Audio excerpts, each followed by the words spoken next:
It's Operation Babble with Myke Shrews. It's pop culture, music, movies, TV too. It's time to explore life. It's Operation Babble time. Hey man, I've had a very exhausting week, man. Work was pretty long, and then I did a photo shoot for a calendar yesterday. Yeah, how'd that go? It went pretty well, actually. Hannah happened to be here, so that was really helpful. No, it was for the Cosplay Deviants 2020 calendar. And the girl we shot, I guess the theme this year was like Olympic sports. So like you just pick a character and pick an Olympic sport, and then it was just like, apparently we found out like halfway through, apparently you could do fake sports too. Like there was ideas of like you could do Quidditch if you really wanted to. What about basketball? Fuck, that's funny. I did not even... Dude, how much fun would it be to make that prop? The basketball? And then, yeah, and then have somebody fucking... And then have somebody like in the background with tinfoil in their mouth trying to psych someone out. Fucking movie's great, dude. The movie still holds up. It's beautiful. But yeah, no, with the calendar, we ended up doing ice skating. We did an ice skating theme for Sailor Jupiter from the very popular Sailor Moon stuff. Because there was an episode where Sailor Jupiter had to like fight a couple of bitches at an ice skating rink and stuff. Which one is she? Is she the pink-haired one? No, she's the green costume. Okay. She's the brunette with the electricity powers. Okay. The like probably one of my favorites next to Mercury. Mercury's the blue one, the bookworm. I never pick Sailor Moon as because she's obviously like the best. Who cares? Meatball Head. She's the best of all the scouts. Right. I don't care. Fucking bring it. So, dude, so much going on in the world of entertainment right now. So much. I wish I got to go see Shazam. I didn't do that yet. Yeah, I'm going to probably miss that today. Weather's really shitty up here in Minnesota right now. We just got hit with a fucking snowstorm again in the fucking beginning of April. So, that was awesome. Fucking date this shit. Where are we at right now? Fucking April 11th. Thursday. So it's been a week now? For what? For Shazam being out. It's been 1 week? Yeah, I think it was last Thursday. Yeah. Or Friday, something like that. One of those. Which is fine. Maybe I'll sneak out on Sunday when I get done with my day job and then go see it. Yeah. But fucking dude, did you just see the trailer that dropped for the new animated Addams Family movie? No, I haven't watched it. I saw like all the crap online of people posting it, but I never actually watched it. You should watch it right now. Like literally watch it right now, and we should talk about it because I have some opinions, and it is I don't know how. Well, okay, I know how I feel. All right, I'm gonna play but I'm it, kind of sad. And we're just we'll just hang out. We'll just hang out. Come the fuck on. Stupid ads. Oh yeah, dude, it's getting worse. Net neutrality dying is that is about to be a really strong wake up call for a lot of people in a year or so. So, did Tim Burton do this? I doubt it. It's Universal Studios is doing it. Which, to be fair, I watched the trailer and it looked like Illumination was doing it. I'm like, I was waiting for a minion to pop out of the basement or something. The end. Jeez, this trailer goes on for fucking ever. Yeah, first one I saw was like a minute 49 or something like that. And it felt like it was 5 minutes long. I mean... hold on. I mean... They have a cast. It's a pretty fucking great cast. It's a good cast. I don't like the animation though. Oh, the character design is fucking hideous, dude. And all you fucking nerds out there, I know that it was a 19 like whatever, I think it was like 1960s like newspaper comic or something. And it's like, yes, it's the original character design, and they're like, trying to pay homage to the original characters. But it's like, at that point, who's this fucking movie made for then? Like, what are you doing? Like, nobody that wants to go see this movie, that would go see this movie, read that fucking comic. Like, nobody. Everybody only remembers the fucking 90s cartoon and the 90s movies. That's it. So it's like, why would you not, like, do the character design a little bit closer to them? I'm not saying copy them. Right. But, like, be a little closer. And Uncle Fester's voice actor, get fucked. Like, you sunk my battleship. I'm like, I'm going to kill you. Like, this is the worst. And it's like... Like, they could have totally had some of the actors from the movie. Like, why I don't is even need Christina that. Ricci not voicing anybody? Like Morticia. Yeah. Like Morticia. Oh, my God. That would have been cool. They just need to do a live action with her as Morticia. And no would shit, be good. dude. People were talking about that. I would love to do that. Or no, just bring her. Like, fuck. I would watch a Next Generation Addams Family. Like, imagine like Wednesday grows up, and has her kids. That'd be cool. That would be better.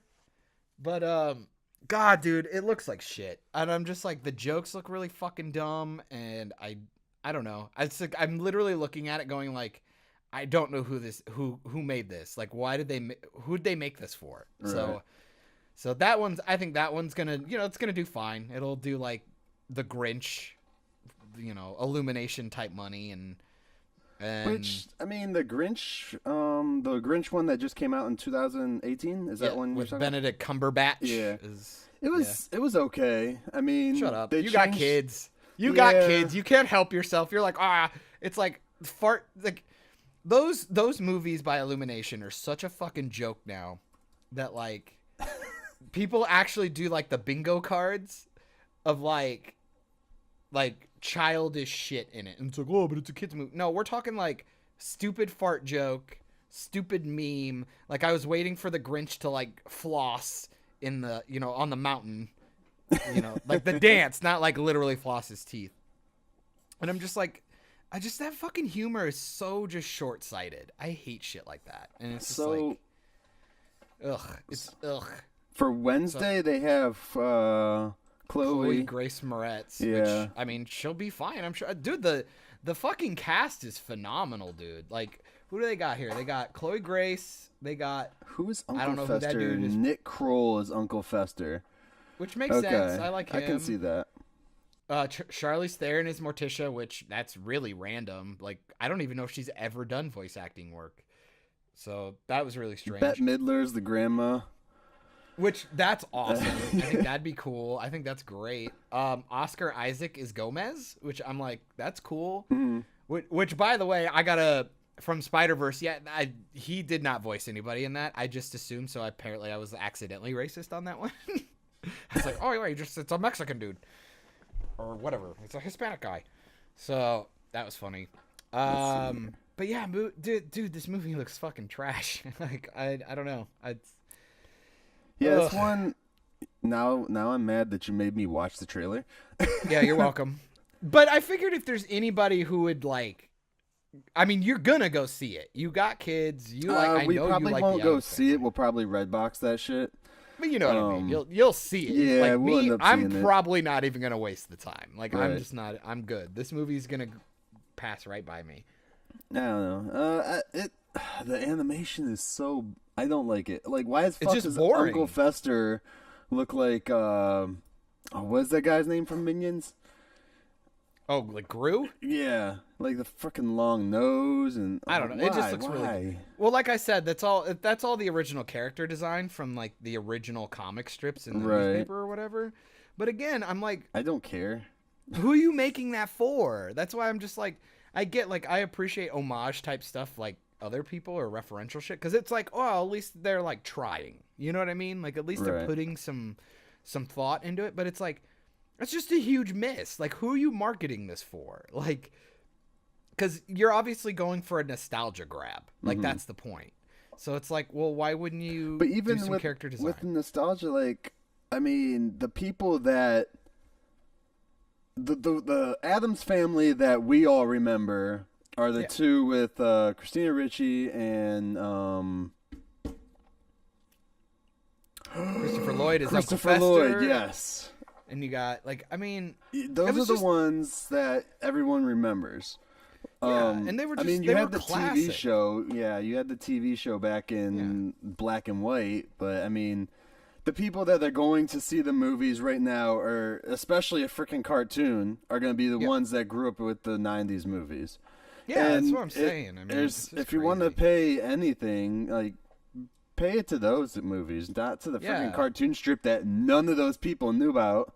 Yeah, you know? pander to the people that actually remember the show, not you know. It was just. I think it's a huge miss. I think this is gonna be a waste. It's just really dumb. I got a whole just list of shit here going on. He's like, let's rip apart the entire freaking social media of their No, I'm stupidity. gonna be nice. No, I'm gonna be nice here. I'm actually getting hype. I'm getting hyped for Detective Pikachu. Yes, I want to see that one. So, I mean, they went the right way with doing Ryan Reynolds as Pikachu. I don't know about that. I think that's a terrible decision, but I think it'll be fun. I mean, you're not gonna. Michael might be the worst podcaster in the world. Not only does he like get the loudest, like, dude, take your burger out of the wrapper and don't eat it out of the wrapper, you fucking retard. And then on top of that, every time he drinks this fucking thing, he crunches the ice. Can you hear that? Yes. I want to kill you. And I don't even edit the audio, and it makes me want to punch you. It's so dumb. Here, let me unzip my pants in front of the zipper about 15. Fuck. God damn it. Ugh. I remember my first day. No, I don't know. Detective Pikachu looks cool. I don't necessarily think it's gonna be good. I hope it's good.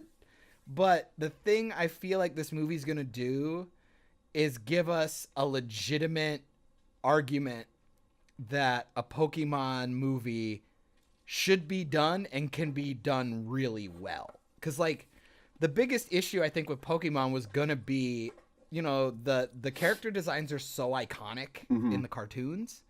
And I mean, don't get me wrong, like, a lot of the cartoons are kind of just like blah, like whatever, kind of just crappy, you know, almost like old Transformers, He-Man almost-esque like storylines and acting and shit. But like it was endearing. It was good, and it was iconic. And so I think the hardest part was going to be like, how are you going to do these characters in like a live action setting without them looking like fucking like terrible, creepy looking nightmares. And I think this movie's aesthetic is like perfect. Like, it's kind of gringy and like kind of neat, and the characters all look good. I think so. Hopefully, like, all the interactions and like the character design all looks really, really well. Because I'm like, I really want this to do good so we can get a better Pokemon movie. Right. Because I feel like this movie's just gonna be kind of dumb. Like, I think it's gonna be like a Sony-esque, like, kind of like that Ghostbusters reboot. Like, I think it's just gonna be like pandering nonsense. And testing the market to see, you know, is this even like worth who's gonna our go time? see it? Right. Yeah. So, but I like, because just like I said, I think Ryan Reynolds is a very poor choice. Because I get why you picked him, because he's hot right now, especially coming off of Deadpool. Right. But how are you not just like, that's not Pikachu, that's Ryan Reynolds, or there's just gonna be so many Deadpool memes. Like, it's gonna bog the movie down and really take you out of it every single time he talks. I'm like, why is Van Wilder running around yelling Thunderbolt? Like, I don't know. I think it was a big casting miss, but you know, I would love to be pleasantly surprised. I would love to be completely proven wrong. That would be nice, because I love Pokemon, and I'm the original 151 snob. I really hate all the extra stuff. Like, there's like chandelier Pokemon now and trash bag Pokemon. I don't know. It's all fucking dumb. But like, the original 151 is really classic and really, really cool. So I'm excited to see what this movie's gonna be. I'll be that one that says, well, especially for like people our age, Everyone fucking watched Pokemon. Oh yeah, pretty much. My brother, for the most part. One of my older brothers was the one that was always into Pokemon. He likes the anime stuff a lot more. I didn't get into anime until pretty much I got married because my wife is into it. Okay. So I didn't really watch Pokemon except for like occasionally in the mornings before school. Yeah. And and then the only character I really cared about, I was a stupid ass kid, and I didn't care about anime a whole lot or the storyline or anything. So I went with, Pikachu. He was the staple Pokemon for the entire franchise, so I went with him. And I still have, it's like, a 2-3 foot big Pikachu pillow that has a tail on it and everything. Now my kid uses it because I'm told I'm not allowed to have it in the bedroom, but... Nice. Yeah, I don't want. It's like a dog. You don't want him staring at you while you're making love. Speaking of which, another thing I got. So what? Making love? No. Oh, damn it! I was like, ooh, this is about to turn into a sexy cast. So lately, I found one. Those stupid like pillow animals that like you can fold them and they're like stuffed animals, but you unfold them and they're animals. Yeah. Yeah. So I found one of those that has like the light stuff in them for kids' rooms and shit. Oh, okay. Yeah, they have like the hard shell. Yeah, on the and back they shit. shoot up the lights and all that stuff. Well, I found the Ninja Turtle one. It's Raphael, and so I have that in our bedroom, and I turn it on every night when I go to sleep now. So it shoots like a bunch of stars and then like a huge Ninja Turtle face on the ceiling. I bet your wife fucking hates you. Oh yeah, she keeps calling me a fucking kid every night. She's like, "You're such a big ass baby." Hey man, she knew what she signed up for. Get out of here. I was oh dude, but for Pokemon, no, I was the nerd. I was like, when it came to Pokemon, you were either the nerd who like was obsessed with it, or you were the person who made fun of the nerds who were obsessed with it. Like those are either way, you knew about it, and you knew probably too much. And I also was the kid. I played the card game, and like any video game that came out, I played it. I even played that Pokemon Snap shit that came out in Pokemon Stadium for like N64, which were like two stellar disappointments of games for me because I expected them to be way cooler than they were. And then like the first movie came out and I really liked it until the fucking final act when it did a movie trope that I fucking hate in movies where all these really amazing things happen. These characters go through this incredible storyline. Everybody grows and changes and you learn a valuable lesson, and then cut, it was all a dream, or like they all go fucking back in time or some shit. I go, it's fucking stupid. I was like, because it's like I literally watched nothing happen for an hour because it's like, yeah, that story was cool, but really in the realm of storytelling, literally nothing happened. You just hit the reset button and we all went back to our day. That's why time travel storylines are fucking stupid. Unless there's a real consequence. Like, that's what Flashpoint is always a poignant story, because it's finally the one time where you actually see somebody go back in time, fix something, and then fuck themselves. Kind of like, I think that's why the first butterfly... Yeah, well, and I think that's why the first, like, butterfly effect worked, and then it's just like, oh, then they, kind of shit on the franchise. I didn't see the second one after that. Yeah, I mean, who did? I don't even... Was it supposed to be the same, like, actual guy too? Like, I know it wasn't Ashton Kutcher that played I don't think so. One, no, I think it was a whole different person. Okay. Like they did like the Final Destination thing where it was like somebody else dealing with the same thing. That's stupid. Yeah, it was pretty dumb. But yeah, no, I'm excited. I hope Pokemon goes well. I'm a big fan. I will say, as someone who's not like a huge fan of Pokemon, like watching the trailer and seeing like all these characters come to life in what we call live action, even though it's still CG, it's still computer animation. Yeah, I got a gripe about a certain trailer that just came out after you're done here with that. So, like, the one that got me was seeing Mewtwo in the trailer. Yeah, I was he like, looks dope. That's fucking awesome. And I had to explain who Mewtwo was to my wife, which was weird because I don't know much about that stuff. Yeah. No, he's a genetically made Pokemon from like the DNA of Mew, who's like he's like the rarest psychic type Pokemon. So he's badass. He's badass because he's like one of the ones that is like kind of sentient. That was kind of like a whole thing. I mean, technically they all are, but like more like he understands humans and stuff. Kind of like what they did to Pikachu in this movie. Like he can communicate with humans and shit like that. Like Meowth could do that. Like he could speak English in the cartoon, which is it's very rare for a Pokemon.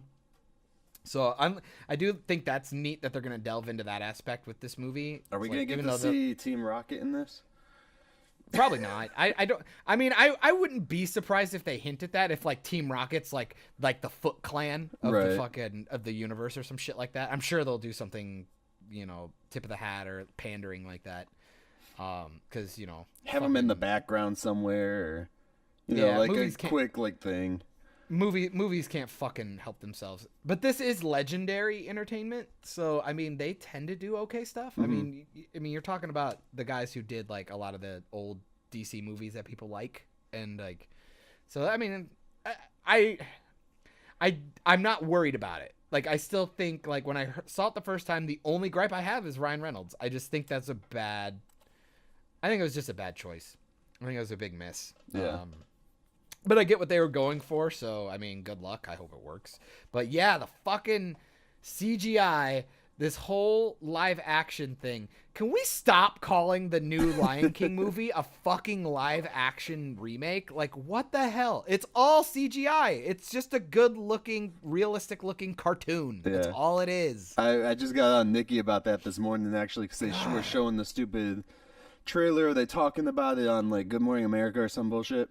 Yeah. And I was like, why do we need that? I was like, and you know, of course she said the smart thing. It's all about the money. But I'm like, it's the same fucking story. Just remaster the cartoon and put it out, you know? Okay. On. I will. You're going to like this. This is going to be fun. Okay. I'm literally going to be on both sides. I am literally torn.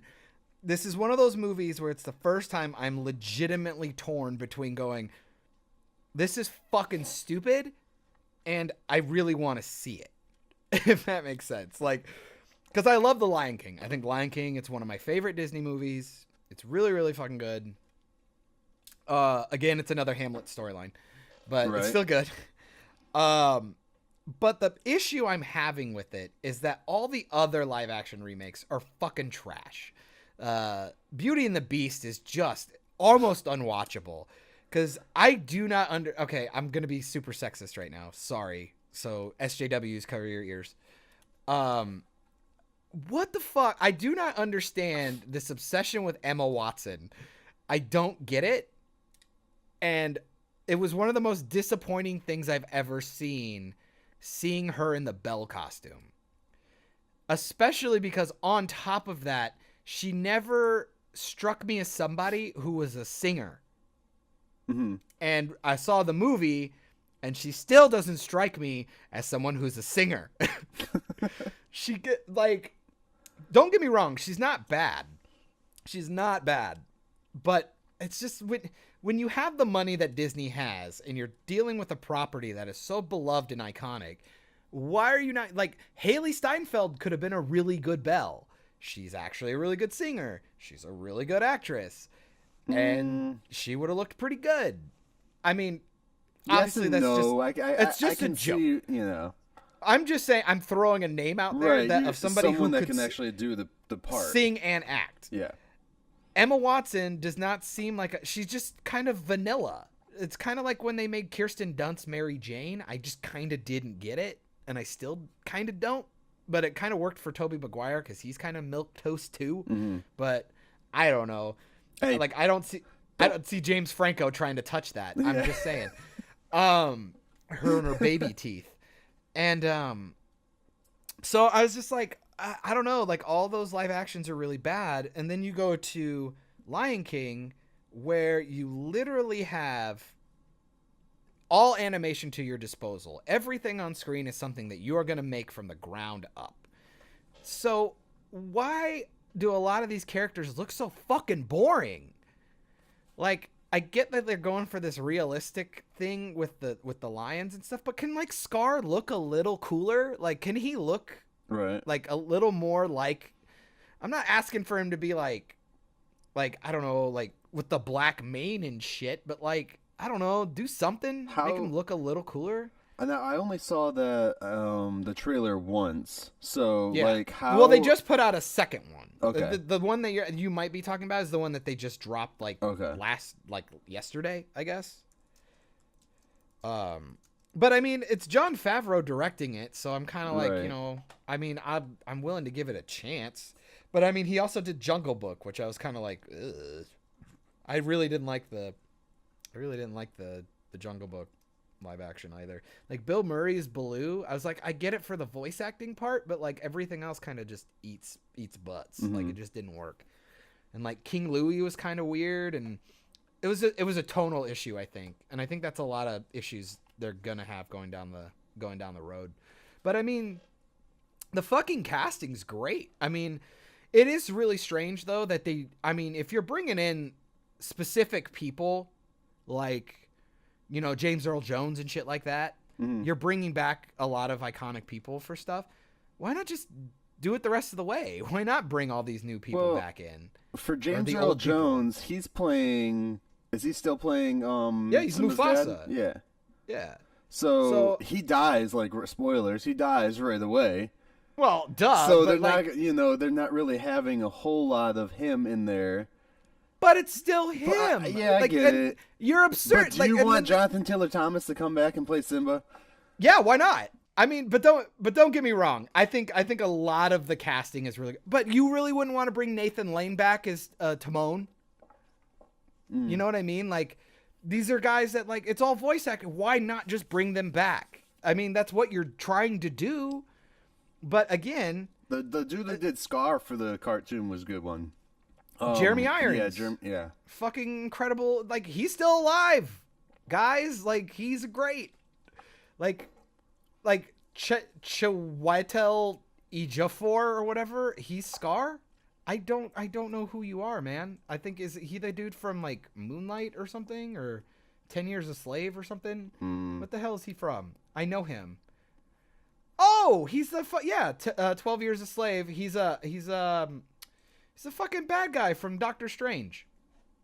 Or better known, he's the fucking bad guy from Serenity, who has the fight with Mal at the end. He's got the fucking sword. Killed me with the sword. But I mean, the cast's great. I mean, look at Seth Rogen as Pumbaa, genius. Donald Glover as Simba, hell yeah. Yeah. I think the only, like, I'm looking down this whole thing, the only person I really have a problem with, I got two, but really my main one's probably going to be Beyonce as Nala. I think that's just, she can fucking go to hell. I'm so sick of her. And Billy Eichner as Timon. Why not cast a younger female talent as Nala? Like, or like Lupita, like, yeah, she's everywhere right now. Use her. Or like why Beyonce? Like, especially the kids. Like, I mean, you're not gonna Nala know it's Beyonce's voice. Because Nala sings one fucking song, dude, and it's not even her song. It's just, she's like, I don't even know if she actually sings. I can't even remember. I mean, but it's Beyonce. You know they're gonna make up a fucking song for her. I can't wait for that shit. I'm sure they're gonna probably add songs to this thing, and it's just gonna be fucking stupid. And Billy Eichner, I don't know if people know him, but he's got a show called like Billy on the Street that he does. It's kind of funny, and he does he's got this like Hulu show that's actually not bad, but I know him from Parks and Rec as the guy who just pretty much yells all the time. And he's really fucking. I really like his character. I always try to justify him to Hannah because Hannah can't stand him. But I think he's always fucking funny. It's like, look at me! And so, I mean, that one will be more like, hopefully he surprises me and he's really awesome. But on the plus side, you'll get a quote-unquote live action good version of Black Panther. Oh, my God. God, wouldn't that be funny? Could you imagine if, like, half the cast was Black Panther cast? That'd be great. I would die. Right? That'd be so funny. Yeah, I can't believe Michael B. Jordan's not in here somewhere. Disney needs to put him in stuff like. Dude, he's in Rooster Teeth right now, baby, killing it in Genlock. Is he? Love this guy. Yeah, I love it. Who would have thought he'd be a good voice actor? I'm pumped. But I don't know. I hope it's good. I mean, I gotta go see it. Like, it just looks great. Yeah. I think it looks really, really good. It looks better than The Jungle Book. I still haven't watched Mowgli on Netflix, the one that Andy Serkis directed. That's a good one. It looks really fucking good. That one's still stuck in my head more than Favreau's is.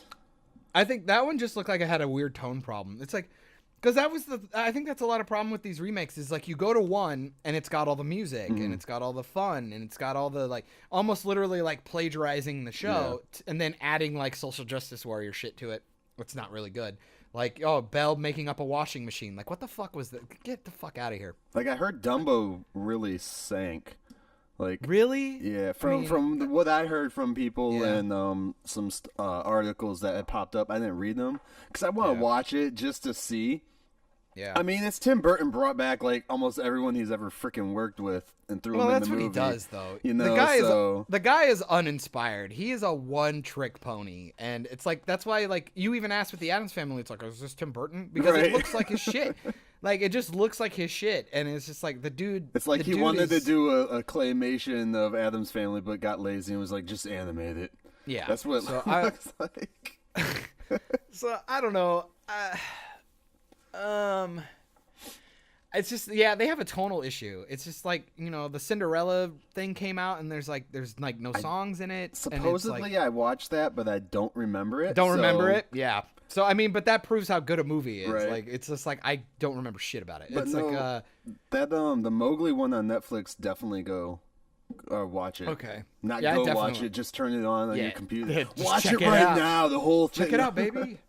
But yeah, I don't know. I want to see it. I hope it's good.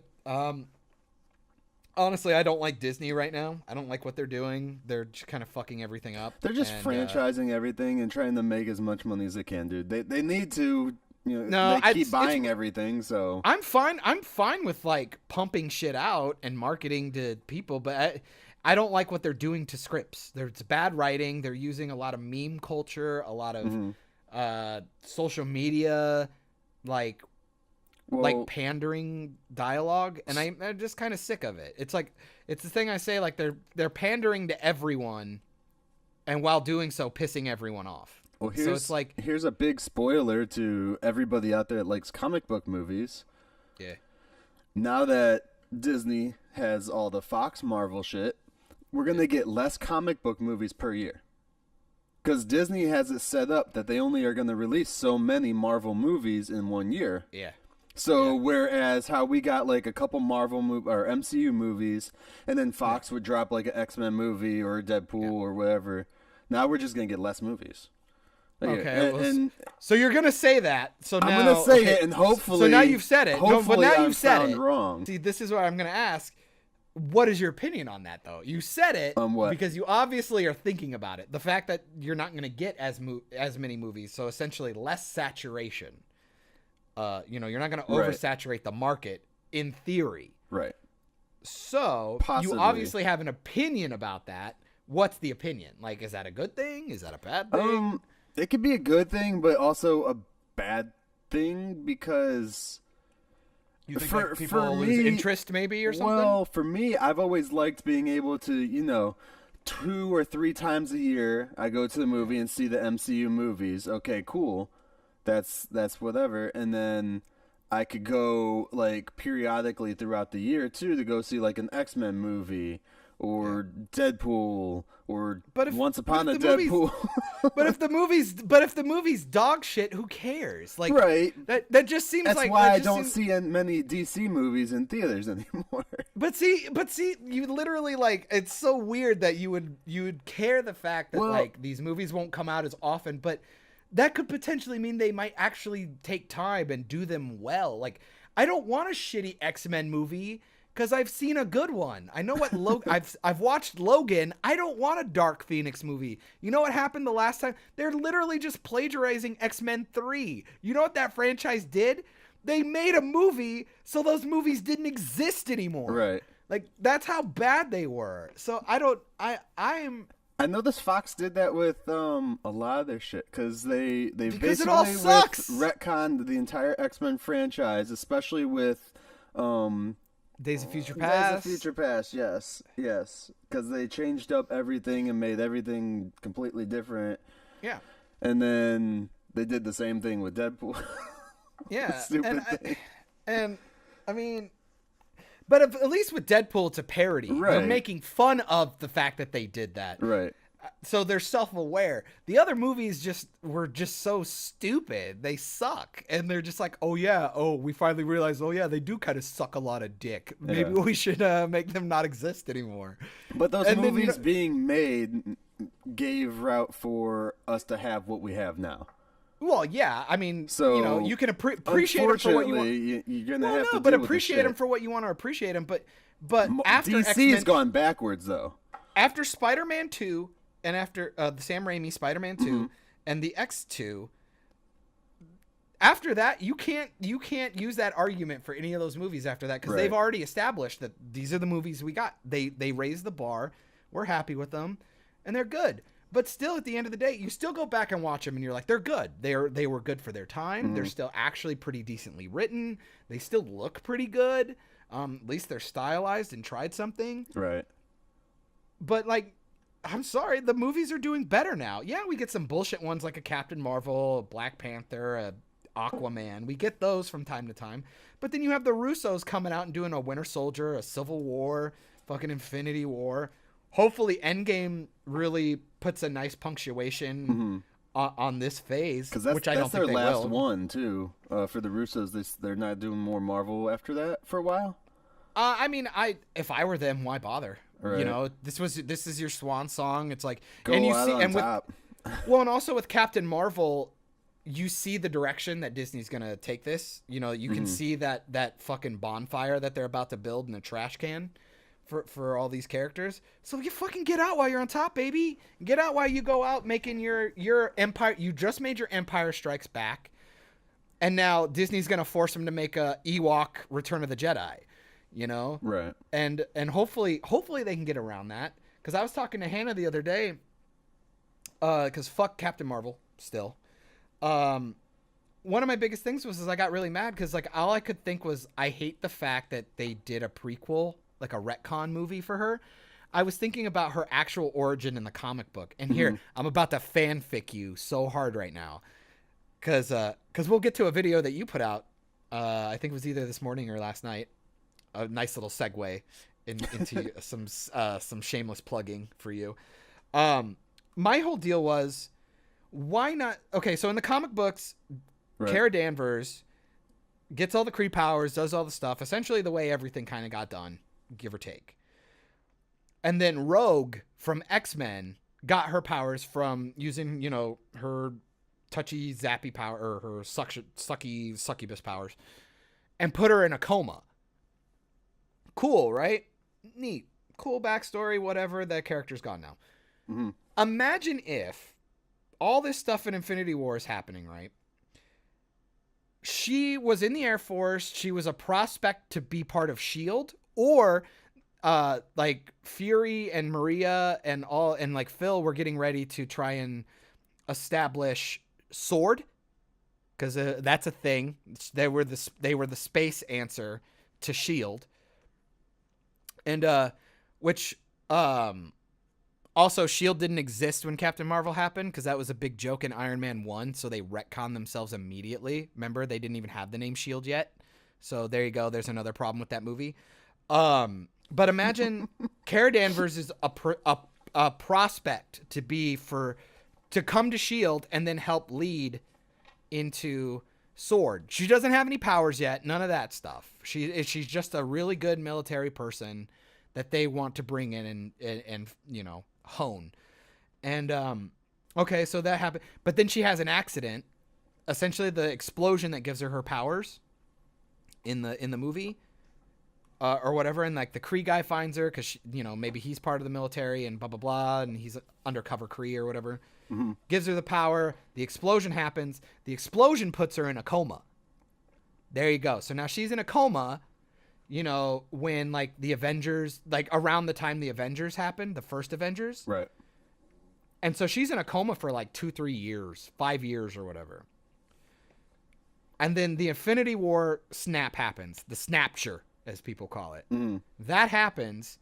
Fucking the 50% gets dusted. And then she comes out of her coma. And then we have like a Walking Dead-esque introduction to Kara Danvers. She wakes up. There's people missing. The world's in shambles. She's running around. And all of a sudden her powers are starting to manifest. She doesn't have them. That would make her a perfect person. So now she's being introduced. Her powers aren't strong enough, so she can't just show up and kick Thanos' ass. Because she has to learn to control the powers.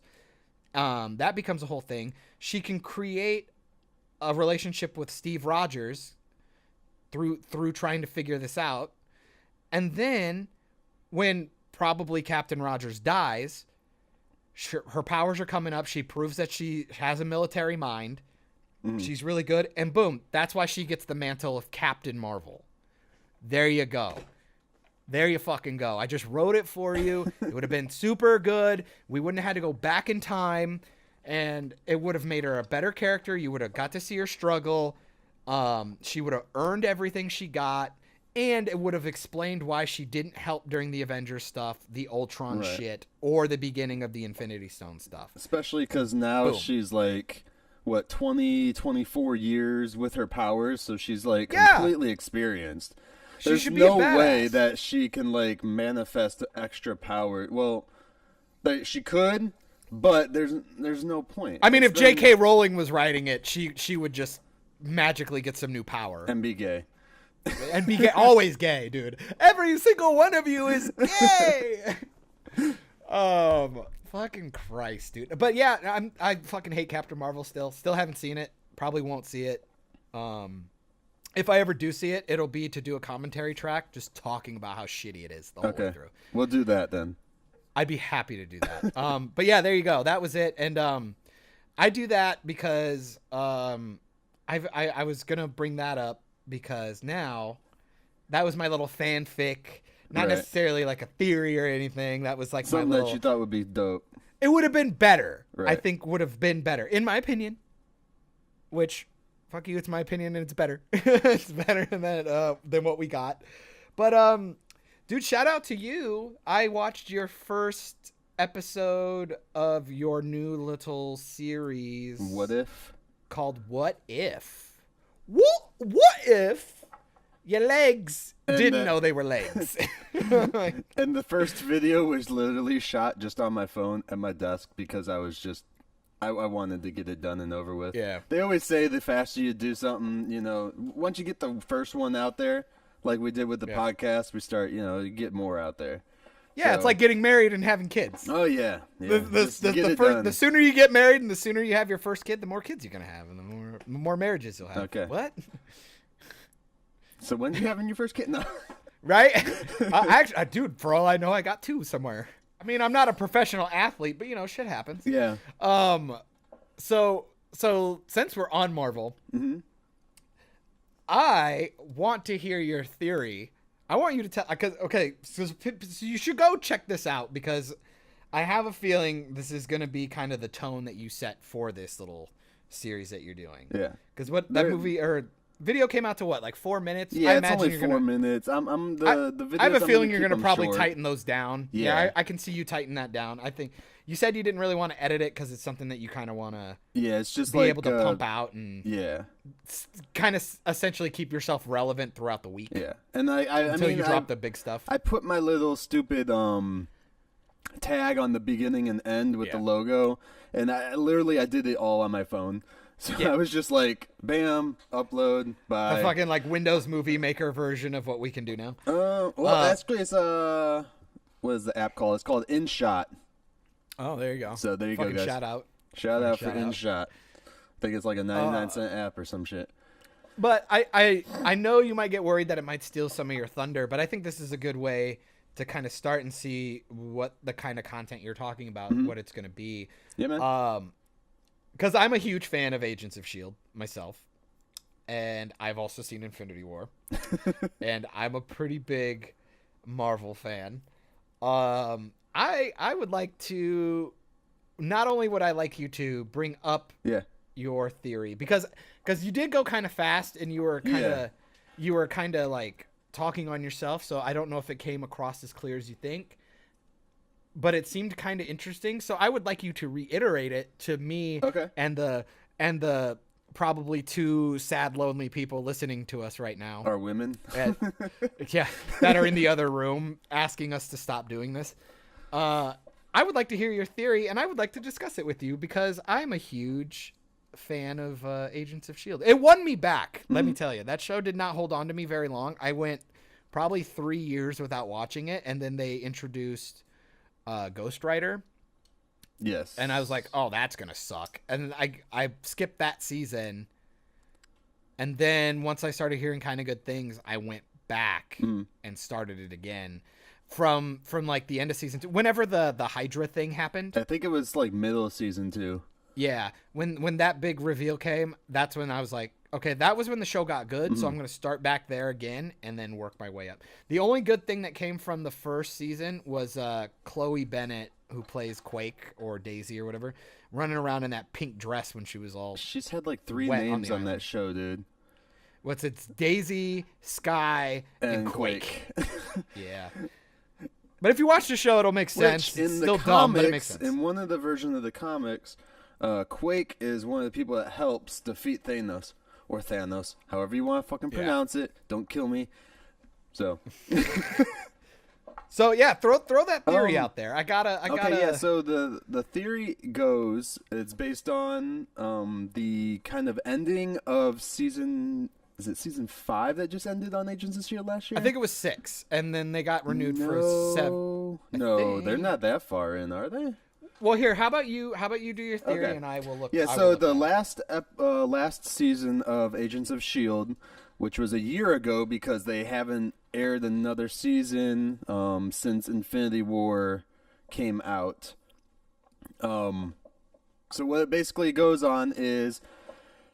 end of Agents of or the whole last season of Agents of S.H.I.E.L.D., they're in space in the future time, and they're on a Kree ship kind of thing circling around a cracked Earth where Earth got split in half, and it comes out later in the show that it was Quake, or supposedly was Quake, that was responsible for the Earth splitting in half. And then they finally make their way back to present time Earth 1 or Earth Earth Prime. Earth Prime. And then later on in the season, they make it aware that the events are going like side by side with Infinity War, because after Infinity War comes out, there were like few episodes left of Agents of S.H.I.E.L.D., and they show like a news broadcast of like the attack on New York when they took Doctor Strange and stuff like that. So they showed that in Agents of S.H.I.E.L.D. I mean, they don't show them taking Doctor Strange, but they show like the big stupid circular ship and all that in New York and stuff. Same shit they put in the trailer for the movie anyway. So you know it's going side by side with what's going on in the movie at that point in time. And then the last episode of Agents of S.H.I.E.L.D. takes place before the snap still, because there's no one has disappeared. You were correct. Season 5, episode 22. Yes. Called The End. The End. Directed by Jed Whedon. Oh, really? And, nice. And apparently, let's see. Yeah, so there you go. So you were right. Season 5, season 6 will be their next one.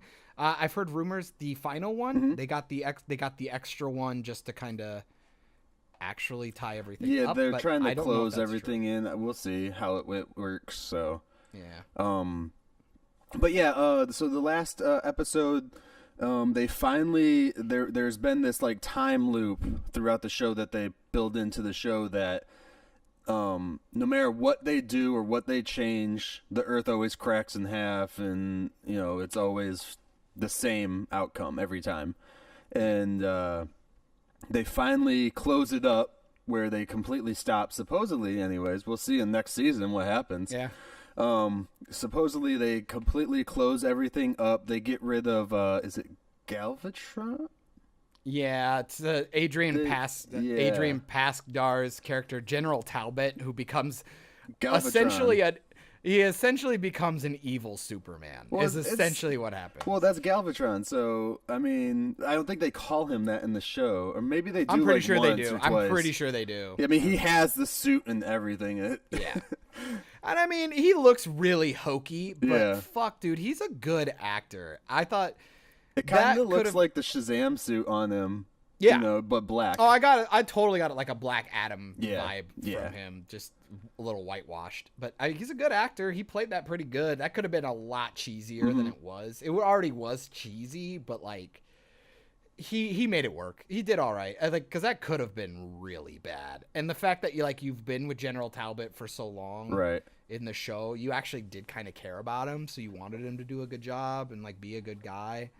But shit just happened, and it was a good. I was actually really surprised. I actually liked the ending.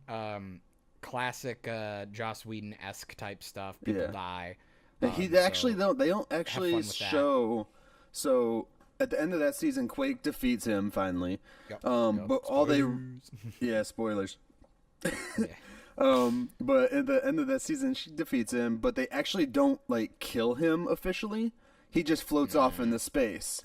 And because he has frozen out into the space, stuff not that's like in his- flying away Superman. Yeah, but the stuff that's in his body is supposed to like keep him alive from that.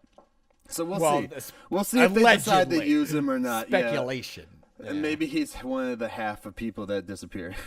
Yeah, we'll see. We'll see what how that happens if goes. they even do anything with him again, or maybe you'll see him in the MCU later. Who knows? In like the movies.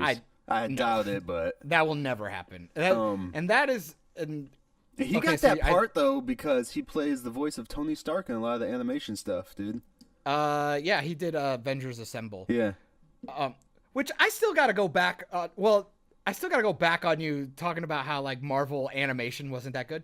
Fuck you, dude. Earth's Mightiest Heroes was a great show. Those were the ones I said were good. You want to see the Skrull storyline done really well, the way it should have been done in the movies? Go watch that shit. That is a compelling show.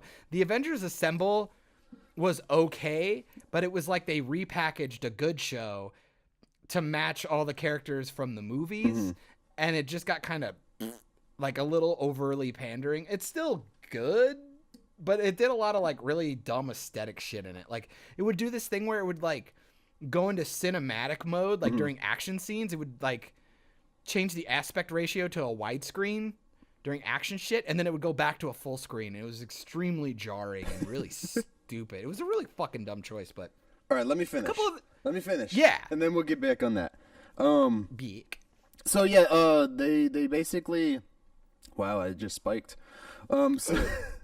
So they basically defeat everything, stop the Earth from finally cracking in half, breaking the time loop, and all that bullcrap, blah blah blah. And then they go off and spoilers, Coulson goes off to his death to die at the beach and blah blah blah.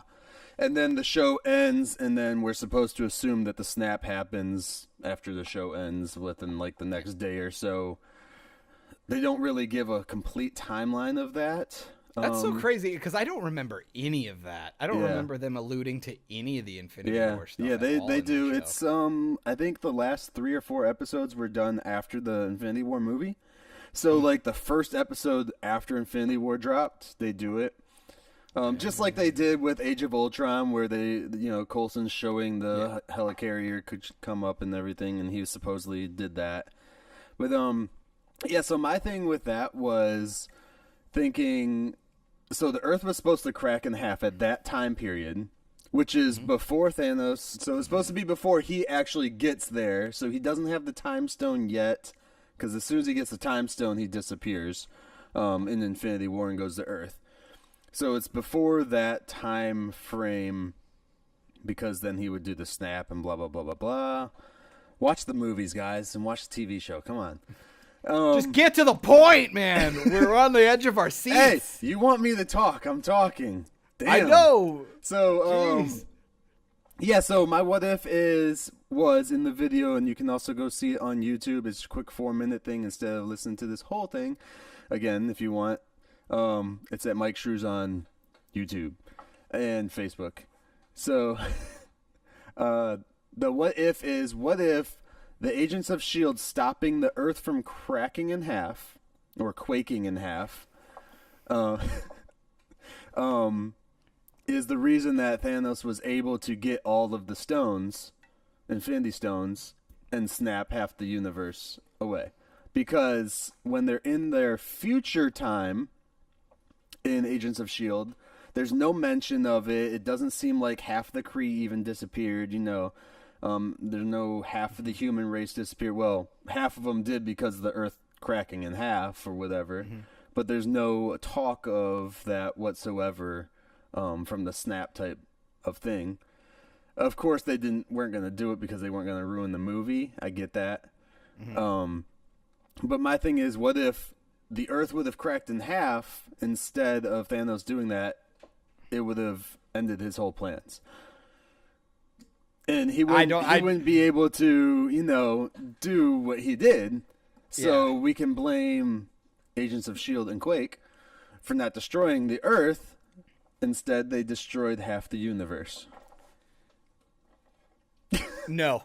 Yes. Absolutely not. Absolutely. Like, I do not know how you could possibly tie those things together. Absolutely. So they're they're already in the future. Yes. So the world's busted. Mm-hmm. They're in the future, so they have their timeline now. Right. So all that goes down. Now, so none of that stuff happens. They don't allude to any of that Thanos stuff because it didn't happen. It just straight up does not happen because of that timeline. So then they fix all the stuff that they're fixing in their own personal timeline. They go back now and change the timeline. And then they change it and nothing cracks or does anything. I mean, I could maybe give you the fact that, like, it's a flashpoint. Yeah, they flashpoint it so something else happens. One, I would argue the stone could still be there. It would still survive the Earth cracking and shit like that. So he would still find it if Thanos decided to still do this, unless still the Earth cracked at the same point in time when Scarlet Witch blows that gem up. Then it would be all over the place. And that is Disney writing, where it's extremely convenient and mathematically just the odds of that are just catastrophically it would be so convenient. Right. Kind of like how everybody seems to run into each other in Star Wars. The same 5 people in the galaxy all seem to run into other people that are affiliated with them somehow. In the same family. All by accident. I don't know. And no, I would never imagine, because that show, Agents of S.H.I.E.L.D. alludes to things that happen in the movies, but that show made it extremely apparent, and the movies have made it entirely apparent that they have nothing to do with each other anymore. But you can't say that. Like, especially when they show the same shit from the movies in the TV show. I could do that in a DC movie. It doesn't mean that the movies have anything to do with it. Do anything in a DC movie. but I'm saying just because all Agents of S.H.I.E.L.D. is doing is keeping the world building there. It's like, hey, don't forget, like, we're in the same universe that all happens, but the movies don't give a shit. It's the same thing like when you're going to Netflix. You know, you go watch season 1 of Daredevil or any of those. They talk about the invasion in New York, what happened in New York. And now nobody talks about that shit anymore. Like in Punisher, they don't talk about that shit anymore. They don't care. It's because they're their own thing now. They tried to do that cinematic universe a while back, and now it's just cute. So with that theory, I'm gonna go with it's cute. No way, because those things I don't think the movies and the show really do anything with each other anymore, other than referential stuff. But because you're super into the show, I would like to ask you, what would you like to see happen in the next season? Most likely the final season. Right. It's tough because the way they left it off, one, Coulson finally dies. Like, he's dead. He's just dead. Again. The actor is coming back to reprise a Coulson-esque role, he said. Mm-hmm. So I'm wondering if it's gonna be, like LMD, or if he's gonna be a Cree, or Going to Tahiti again. Right. Just for people that don't know, LMD means life model decoy. And see, I have a geek card. So I don't know how they're gonna take care of his aspect of it. Yeah. And then of course they left off with them going into space to go and find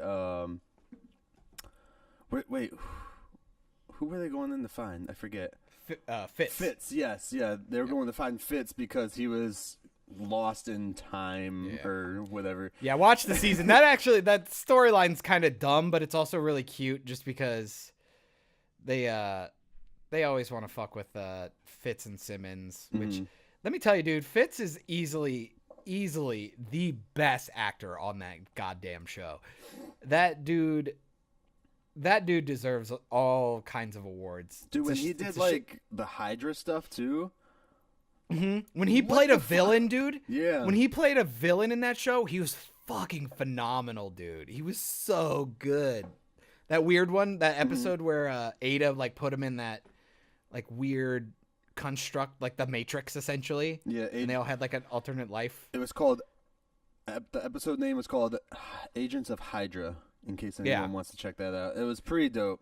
It was basically their what if episode. That's what it was. It was their what if episode. And when I say what if episode, I mean Marvel's what ifs. And if you haven't read some of those, go and read some of those, guys. But but I mean, they made a callback to it though. Remember? Because then they had it part of his character. Because it was that idea of you were in this other universe, and it was a part of you. Yeah, it was because it was they were put in the Matrix and they essentially got tricked into living an alternate life. And man, it was just everybody had to deal with it, and they all remembered when it was over. Right. That was the weird part. So it was it was so compelling. It was that neat little thing to make the show interesting again, because it made every character kind of look into themselves and reevaluate who they were, and almost to a point where Mac had a really good I always liked Mac. I thought he was a really strong addition to the show. And but he never really had a lot of stuff to do. So it was kind of neat to give him this cool storyline with a daughter and shit like that, and which it was, really good. Very compelling to watch that too, because having to am I gonna die in here and have a fake family and memory? Well, to him it wasn't fake. But he had to take the leap of faith to leave that, Or even he got to the point of he didn't care if it was fake or real. He goes, I don't care. This is what I know. This is what she's real to me. It does not matter. And it was just cool. It was just cool. It was cool story writing. It was good character development. It was good. It was interesting. It was fun. I mean, it's why Flashpoint stuff works, because you've seen an alternate version of things. Even if they go kind of back to the way they were, at least everybody remembered it. Yeah. That's my main thing, was that had they all woken up, because, to go back to why I hated that Pokemon thing, the movie, the 2000 movie, it's they all woke up and nobody remembered anything. Right. It was oh, well, all that character development doesn't exist. Nobody cares. It might as well have been a fan fiction that doesn't have anything to do with anything. Yeah. So, but Agents of S.H.I.E.L.D. kept it, and it comes back in a later season, and it's fucking good shit, man. That show got way better as it went on. That's one thing I don't like about, and this is getting off track, we'll get right back on it, but that's one thing I don't like about the old Superman movies. How if something terrible happened and Lois Lane died, he just went back around the Earth to change time and then change everything. Well, and then he'd kiss her to make her fucking memory disappear. Yeah. I'm how many making up powers. What does your dick do, dude? If that's what your kisses do. Well, dude, he threw his symbol and it turned into cellophane on Zod. Come on, dude. That movie went off the fucking the second one just went off the rails. It just started making up powers. All right. Wait, no. Back to Agents of S.H.I.E.L.D. What were you saying about that? But I'm curious, since and I mean, it's still obviously pretty fresh in your mind. I'm just curious to see what you would like to see happen in since you're making predictions / fan theory stuff. I'm just kind of curious. Way to go to fuck my fan theory. No, you didn't fuck it up. I still think it, dude. Hey, no, it's fine. You can think it. It's fine. But that's what we're here for. That's what we're here for. We're here to bounce ideas off each other, and we all gotta, you know. I probably got. I mean, you listen to me talk about my fucking rewrite for Captain Marvel. I'm sure other people are like, fucking Walking Dead stupid. like that would be dumb if she woke up. She's not as womanly. Yeah. So, I didn't have a cat in mind. What do you want to know about Agents of S.H.I.E.L.D.? I don't want to know anything. I want to know what you want to see in the final season. Like, what do you have any predictions for the final season? Is there something that you want to see? Is there something you'll be really, really sad if they don't address? Assuming that this is the final season. Right. This is it. The last ride. The final season. There's nothing left to it. I want to see them close out everyone's storylines that they got going, like Fitz and Simmons, Quakes. Let her do something. Do something with her to where, I mean, both her dad is still alive. He just had his memory erased so he can live a peaceful life. And then her mom is dead. Is that a spoiler? That's not a spoiler. I barely. That's even like remember. season. Oh yeah, that 3. was like season 3, I think, when all the metas were finally happening. Not metas. Inhumans. But they need to close out her storyline. Give her something. I mean, she's gonna have these powers if they're gonna keep her alive in the universe. You know, I don't see them putting her in movies, so they need to close her out. Make her go somewhere.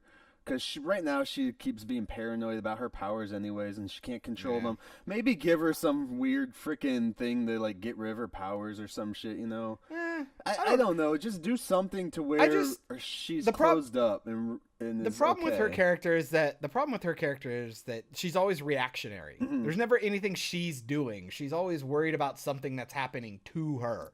It's like or already happened, and it's just like she's trying to figure out why, and it's like. She's just so reactionary as a character, and it's kind of lame and boring. I don't know. I really like her, and I really like Mac, and like they've been in. I don't know how well the Spider-Gwen, Squirrel Girl, Miss Marvel show is doing, that cartoon on Disney. But they introduced Quake in there, and she voices Quake, and she's in there, and kind of like a mentor type thing to these 3 young girls. I would imagine. With Mac, I really like Mac, and I really like Daisy or Quake or whoever you want to call her. I would just like to see them heading S.H.I.E.L.D. There you go. Just let them be part of S.H.I.E.L.D., and they went off and did adventures. Like, I don't need to see, like, her walk into the sunset. It's like, you know, they took over. They're running it now. Okay, cool. Done. But my biggest thing is always when you're ending a show to close it up. Like, the one ending of a show that I loved the ending, but I was also pissed off about it, was freaking Angel when they finally finish it off. He's about to go and, spoilers, kill a fucking dragon with a sword. Yeah, I was like, fuck? I want to see that. Why didn't you make the whole series that? Yeah, especially when the show is about to go completely off the rails. You're like, I want to watch this. I want to watch it happen. Because that show kind of suffered from... like bad writing towards the end, and I think they were losing budget and shit, and they got canceled pretty abruptly. Yeah, in very Joss Whedon form. So that was a show I really, really liked, and I just felt like I did not get a satisfying ending, and it bummed me out. Like, they continued it in comic form, but I'm like, but who's doing that? Yeah, it's not the same. Like, Dexter was a fucking terrible ending to a show. I think I've only had at least two TV shows that I was like, that ended really well. That 70s show ended perfect. Until the last season. I like the last season. The way the show ended, I like the way the show ended. I don't know. I don't know if I necessarily liked all those seasons after Topher Grace left to be Venom. I don't know if I really liked the direction the show went in. It was still funny. It was watchable, but they were bringing in other characters that I was just kind of like, eh. But it was a good show up until the end, and I really liked how it ended. It was a really good ending. They even brought back all the characters for like one last hurrah, and then I would probably say Scrubs. Scrubs had a brilliant ending, and then ABC fucked it up and did one more season. Yep. So season 8, in my opinion, does not exist, or it might be season 9. It was season whatever 9. they went. It's season 9. Yeah. So that I just tell myself that just straight up does not exist. Do That go show watch ended. Scrubs seasons 1 through 8. Just don't watch season 9. Yeah. Because season Season 9 9 was does not originally they had pitched it and it was going to be called Scrubs like something else. It was for the school because they were in the school. They were in like First Med or something. Yeah, it was supposed to be called something completely different, but the network told them no, we want it to be called Scrubs because there's already viewers there. And then they kind of like they take some of the same characters and then they just fuck them. Yeah, it was hard. It was hard because it was just all those actors were ready to leave. Right. Like they were ready to go. So I mean, you're watching Scrubs without JD. Mm-hmm. He's done. He comes in like a couple episodes here and I there. think once or twice. Yeah. Like Bob Kelso's pretty much done. He came back once or twice for fun. The janitor leaves. Mm-hmm. His exit from the show was fucking hysterical though. Like he's working at the school wing or whatever, which was really strange. Like why would he move? But he was like Donald Faison comes up to him, Turk's like talking to him. He's like, "So where's JD?" And he's like, "Dude, you didn't know? Like he's not here anymore." And literally, he just drops his mop and leaves. Yeah. He just walks off the show and then never comes back because he was going to do the middle, which actually went off really well. It was a pretty good show. But yeah, that was we don't speak of season 9. It's kind of like the dance sequence from Spider-Man. We just don't talk about it. Right. So yeah, I like I agree with you. I'd like to see everybody kind of get a nice little swan. I would like to see Agent May not be Agent May anymore. I'd like to see her retire and I think go with off into the sunset. with the death of Coulson, it's going to change up the whole vibe. One, because Clark Gregg said that his character is going to be completely different. Yeah. So you won't have that Phil Coulson-esque vibe in the show, which kind of sucks because he's, one of my favorite characters. Yeah. But with his death, though, I think Melinda May's character is gonna calm down a little more, maybe retire at the end, or I don't see them killing off these main characters in the final season. There's no point.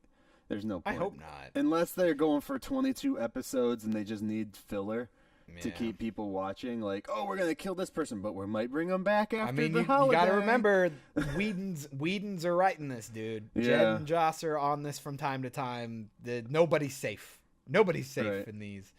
But no, I'm definitely tuning in. I want them to stop bringing guy who played Grant Ward, something Dalton. Oh fuck yeah, Dylan something. It's Dalton. Brett Dalton? Brett Dalton. Yeah. Brett Dalton. Yeah. So yeah, his shit's tired. I didn't even really like him at the beginning. When they made him evil, he was all right, but then they made him like that weird squid monster, and I'm like, get the fuck out of here. Just they kept bury bringing him this back for no reason. Yeah, it's like just bury this, please. Like, don't get me wrong, he was a fine actor or whatever, but it was just like, oh, your storyline is done. Go away. And now that they're going into space though with the show, we should be able to see some pretty cool shit. Just because they're going in, they're basically creating their own world now. I think getting away from Earth is gonna help with that. Like, cause I think that's what the beginning of the last season was a tester to see how well we could create something out of nothing since they're not on Earth for the first 10 how fucking episodes. off the rails can we get before people tune out? Right. I plan on rewatching the entire series after it's completely over with Agents of S.H.I.E.L.D. Just to go back through it. I mean, there's a lot of stuff hidden in there too, like that you don't recognize right away. You gotta go back and rewatch it. That's one of the shows with all the Marvel shit. Me and Nick watch it all together for the first time, so it takes me a little longer to get through some of that stuff. Oh, when you do the whole movie cinematic universe run through. Yeah. Well, no, when we watch it the first time together, after that it's free game. I can go and watch it whenever. And I've kind of made that rule because it was like we started it right when we started the dating, like Iron Man came out and shit. So Oh, okay. So yeah, we've always gone every single Marvel movie we've seen in theaters together, or MCU movie anyway, we've seen in theaters together, and then every Marvel TV show we've watched together. Except for like Cloak and Dagger and stuff, we haven't even started those. Yeah, things. I haven't started those. I'm. It's one of those things where I think I might actually like Cloak and Dagger, so I don't want to get sucked into it too fast. I'd rather it finish out, and then I'm one of those dudes, man. Like that's why I wish studios could figure that shit out. It's just like, yo, just do your thing and finish it out. Get the budget and just be ready to finish it, because it's like people don't want to sit and wait week to week Now, anymore. what People channel wanna is that binge watch it. on? Because I've only seen it on Hulu, so I don't know. I'm pretty sure it's just on a streaming service. I Is don't it? think it's on anything. Okay. Yeah. Kind of like how they did like Doom Patrol and shit for the DC app streaming. Which app. I heard that's really funny. And Dude, it looks great. I've been told by everybody that I will really like it because it's like got a campiness to it and shit. Yeah, I'm just like, fuck you though. Like I'm not getting another streaming. I'm not paying for another streaming app. Like, get fucked. Go to Netflix. Go to Hulu. If you're not gonna do it, get fucked. Like, sorry. No, but it's like I get HBO Go when Game of Thrones is done, and then I binge it, and then I turn it off. Yeah. Like, you know, it's like I buy it for a month, I watch it, and then I'm done. With DC, I think you have to play a whole year, don't you? Or something like that? It's like probably 6 months, or probably monthly, or something. Yeah, I don't know. monthly. But that's one thing. Like, I wanted to do the WWE app. oh, God. Because I wanted to watch a couple of those shows on there, but it's like, Yeah. I think you have to do 3 months at a time or something. Oh yeah. And I'm like, I can watch all that shit in a week. Come on. Yeah. Yeah. No, I just the only reason I would really actually pay for it if I was paying for it long term is to go back through and watch the Raw as War shit. hell like- yeah, the old classic shit, yeah, baby. And I think they have like all the Monday Night Nitro and all that stuff because they own all the back catalog yeah. for WCW. Dude, Geeky. Hannah got me. Hannah got me the like big thing about like the Monday Night Wars, like Yeah. Raw's War versus WCW. But shit. they I was cut a watching. lot of shit out of that. I know. I'm so sad. Well, because it's a documentary, so it's just kind of like, oh, like there was a lot of shit I really wanted to see. Like, you know, I'm the guy. I was like, fucking, I will watch all of those old pay-per-views, Yeah. dude. If they would put them out or put them on DVDs, they used to be the best thing ever. Going to like a fucking rental place. There's a they website had- that you can go and they had watch the all of them, pay-per-views. dude. God, I want to. I might do that because I love that shit. The old Attitude Era stuff is so good. The new shit is so bad. People act like it's like, no, you grew up and it's. I'm like, no, it's so different. No, it's like They it's a went cartoon from the now. Attitude Era to the PG thing, which is actually Like- one of the big issues that Dave Bautista had with it. Oh, I imagine. When it switched, and that's why he left for the first time. And he 'Cause it finally makes you look just like a retired. fool. He finally just retired Yeah. at WrestleMania. Well, because it makes you look like it took the legitimacy out of it. Yeah. It's Like, like how can you it's be just- an asshole, like a heel, and be an Yeah. asshole if you can't, like, you know, say oh, anything? you dirty cookie, you. Yeah, I can't. Oh yeah, you drop your Oreo. You eat only. It's like you only eat the icing out of the Oreo and throw the cookie away. Yeah. You're a bad person. Like, oh my god. And Like, then, you ate like- ice cream for breakfast. Like, how can you have one of the coolest groups in wrestling history going around saying "suck it"? Now, what are Mm-hmm. they supposed to say? Yeah, Ronda Rousey running around going, ah, I got kicked in the face. I'm not famous anymore. But I guess I'll bring it back to okay. So we did Agents of Shield last season. Yeah. So Speaking of last seasons, mhm. Arrow finishing out in season 8, and I've heard rumors. No, don't worry, no spoilers, because I haven't seen how she exits the show. But Emily Bett Rickards, who plays Felicity, apparently has wrapped for the show. Is now done. For 7 Arrow. or 8. As I believe she's done with the show. She's definitely done for this season. So maybe they finished. But there are rumors wrapping she on might season not be 8. coming back. She might not even be coming back. They may have finished out her storyline. Because season 8 is pretty much just to come in and get Crisis on Infinite Earth Right. finished. And to Because there There was rumors they were gonna get shelved this season and just be done. Yeah. But then they had the Crisis on Infinite Earth storyline, so they need them to flagship that. Right. So which they're only doing 10 episodes then, because they're only going through episode 10. Yep. So I imagine Amel's gonna die. I would imagine they're gonna kill off the character. Yeah. He's probably gonna sacrifice himself. And then they're going to switch out for in place of like the darker show for Arrow, it's going to be Batwoman. Probably. Or there's rumors of a spinoff because they did introduce like 100 children. characters. Like that, but that's why that's why all those shows failed, dude. The only show that works right now with that formula is Legends, because you can switch all them out. It's like, hey, it's like, well, it's kind of like what Angel did or Buffy did. There were so many fucking good characters in there that you're like, I'll just watch an episode with 2 of them. Right. I'll watch Allison Hannigan and Buffy talking about lesbians and stuff for an episode, or I'll go watch Xander and Giles go around and they didn't make try jokes. to focus each episode around every 100 characters on the show. Yeah, it's like this isn't the fucking Avengers, guys. Yeah. Like, I don't need everybody to have 5 minutes of screen time. I need it's Wild fine. Dog to have a 20-minute segment on the show. It's only a 43 minutes episode, so. I mean, that show hasn't been good since season 4. They did some cool action-y shit for like season 5 and 6, which kind of brought it back. But then it always got bogged down by too many characters. Like Mr. Terrific is terrible. He doesn't do anything. And with Wild Dog and what's his face, like at least like with Agents of Shield, they introduced the icers, the guns that you shoot someone and they just put them in a coma. Right. These like the whole compelling point of this fucking show was after season 1, he goes, I can't kill anyone. But you still have fucking Diggle, and then you got Wild Dog running around with machine guns, killing, just lighting people up. I'm just like, what the fuck are you guys talking about? Stop it. Or like, it's like, we can't kill, but then Oliver will kill somebody. Well, I had to. It's like, oh my God, stop. Like, if you're not going to adhere to your own rule, just please stop. Like, it's the same problem that like fucking DCEU Batman has. It's like Batman doesn't kill. He doesn't kill people. I don't care if he used to do it in the comics. That is his staple now, is he doesn't kill anybody.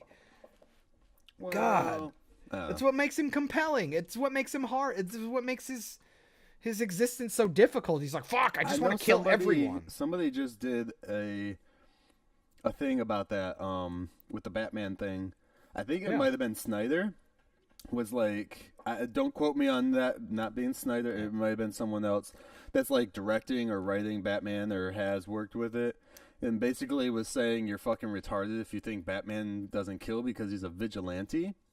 I'm like, well, vigilantes don't have to kill anybody. Spider-Man's technically a vigilante too. Yeah, they're all vigilantes. Like any costume person is a vigilante. Like, well, that's the thing I didn't like about the Arrowverse is like they're all like attacking Arrow because he's a vigilante, but the Flash is a superhero. Yep. What the fuck?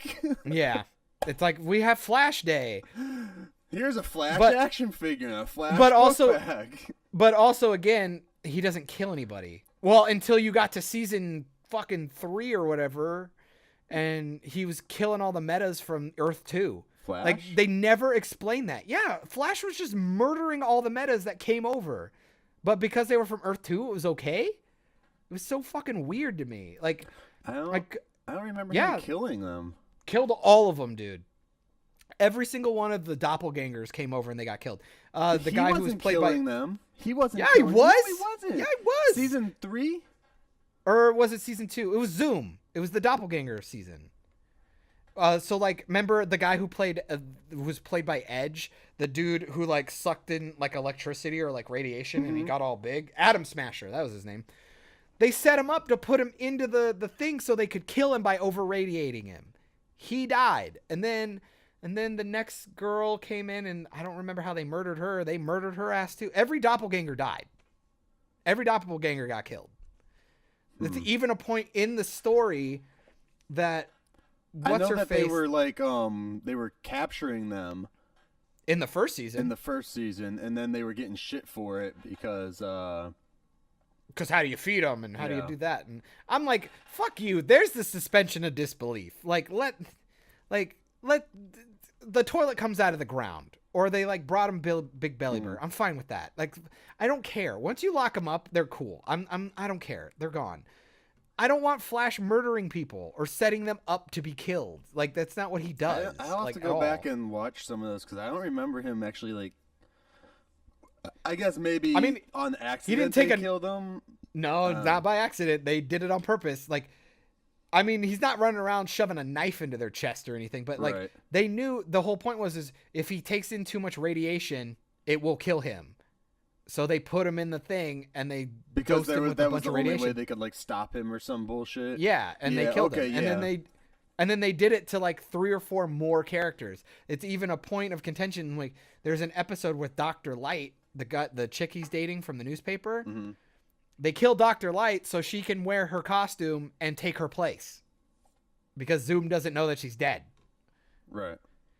All the doppelgangers die, and they do it. They all have a hand in killing them. And I was just like, that is so not the Flash. Like, where's this scene where, like, why, like, the Flash was the one that, like, why wasn't he working with the police? Like, that's the one where it's like, he could have kept bringing them in. Right. Like, it's like, well, he's a vigilante. It's like, he's super fast. Just put him in a jail cell and he leaves. Yeah. It doesn't matter. He's done. Like, it's so stupid. That show is fucking dumb now. It's like, the Flash should not need, the Flash should not need his team. He's super fast now. He's been doing it for 5 years. Right. They retconned him twice. It's like, the dude, there's literally an episode called Flash Time. Which is awesome episode. It's easily one of my favorite episodes. It's so fucking good. And it's like, it's really good. It's like solid Grant Gustin acting. Candace Patton actually is a good actor in that one. It's just like, it was so good. And like, it made an excuse to use all the Flash people. And it shows how much more powerful Barry is compared to all of them. The dude literally could essentially stop time for like a day. It was like 18 hours or something. I can't remember. It was like 8 hours or something. It wasn't that long, but it was long. Like a few minutes. I mean, it was crazy. Well, like in their time, it was like a couple of minutes, but for him, it was like hours. In their time, it was like a couple of seconds. Yeah, but for him, it was like hours or whatever. Yeah. And but then you have this season now. He's getting punched in the face. I was like, the fuck? Are you kidding me? Like the reason why, like, well, people are like, well, like Leonard Snart was stopping him. It's because he's smart. Like he was setting up traps and shit. Like, yeah. He was putting him in positions to get fucked over. Like he wasn't like punching him in the face and calling it a day. It was so dumb. Like it was pretty brutal. There was a cartoon I actually just watched recently. It was a little clip on Facebook of like how Batman's a badass and shit, or Batman's scary, and it was one where Flash calls up Batman and says, "Hey, I need your help real quick. Come here." It was This is a cartoon, like a legit cartoon. I don't know if it's from a TV show or movie, like one of the Justice League's things or something. And Batman gets there, and the Flash is there standing, and he's like, "Hey, I guess it's I didn't need you after all, buddy," or some shit like that. Like Flash would talk. And then Batman just, like, fucking shoots an arrow at him or something, and it catches him in the chest. And then he turns into this, like, blob guy that was, like, pretending to be Flash, and he's like, "How'd you know?" He's like, "The Flash would have stopped that." Yeah. That's fucking great. But that's who Batman is. He's a fucking badass. Right. Like, he doesn't give a shit. Like, it's so good. Like, the cartoons were so well done, dude. It's incredible how, like, the animated... It's a shame, though. The DC animated movies are getting worse. That's kind of sad. They got a, like, whole new, like, tonal shift, like, 3 or 4 years ago. Like, Son of Batman and shit like that. Those movies are rough. But, like, the old classic shit is so good. Like, the Justice League and Justice League Unlimited. Those cartoons are fucking great. It's like... The Flash in that is so good. Like, I always told Hannah, I go, with the DCEU, hopefully they try it again. Right. One more time and just start fresh. 100%, I think the Flash should be our Tony Stark. He's relatable. I mean, he's essentially like Spider-Man. He's supposed to be a smart dude, too. Like, yeah. That's one thing I didn't like in the Justice League movie. So they didn't make him seem like he was smart. And he was just a bumbling retard. Then for him to get his job as a CSI, like fucking Bruce Wayne had to give it to him, basically.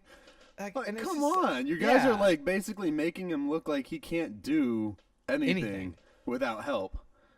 So I was like, because I mean, imagine him, dude. He's a CSI. He's smart. He's relatable. He's a guy who gets his powers, so he doesn't have them his whole life. He doesn't have this demeanor. He's not, you know. So he's relatable. We'll have him. He gets his powers. He does his thing, and then he uses his CSI work to find the other Justice League people. It's like he's been hearing about Batman, right? So now he could run to Gotham and figure out who it is, and he could potentially figure out who Batman is. And then that way Batman could do some detective work and figure out who's following him. Right.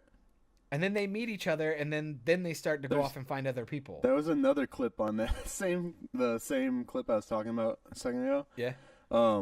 Where they're all like, "Oh, we need to go undercover." Well, how do we go undercover with our masks on?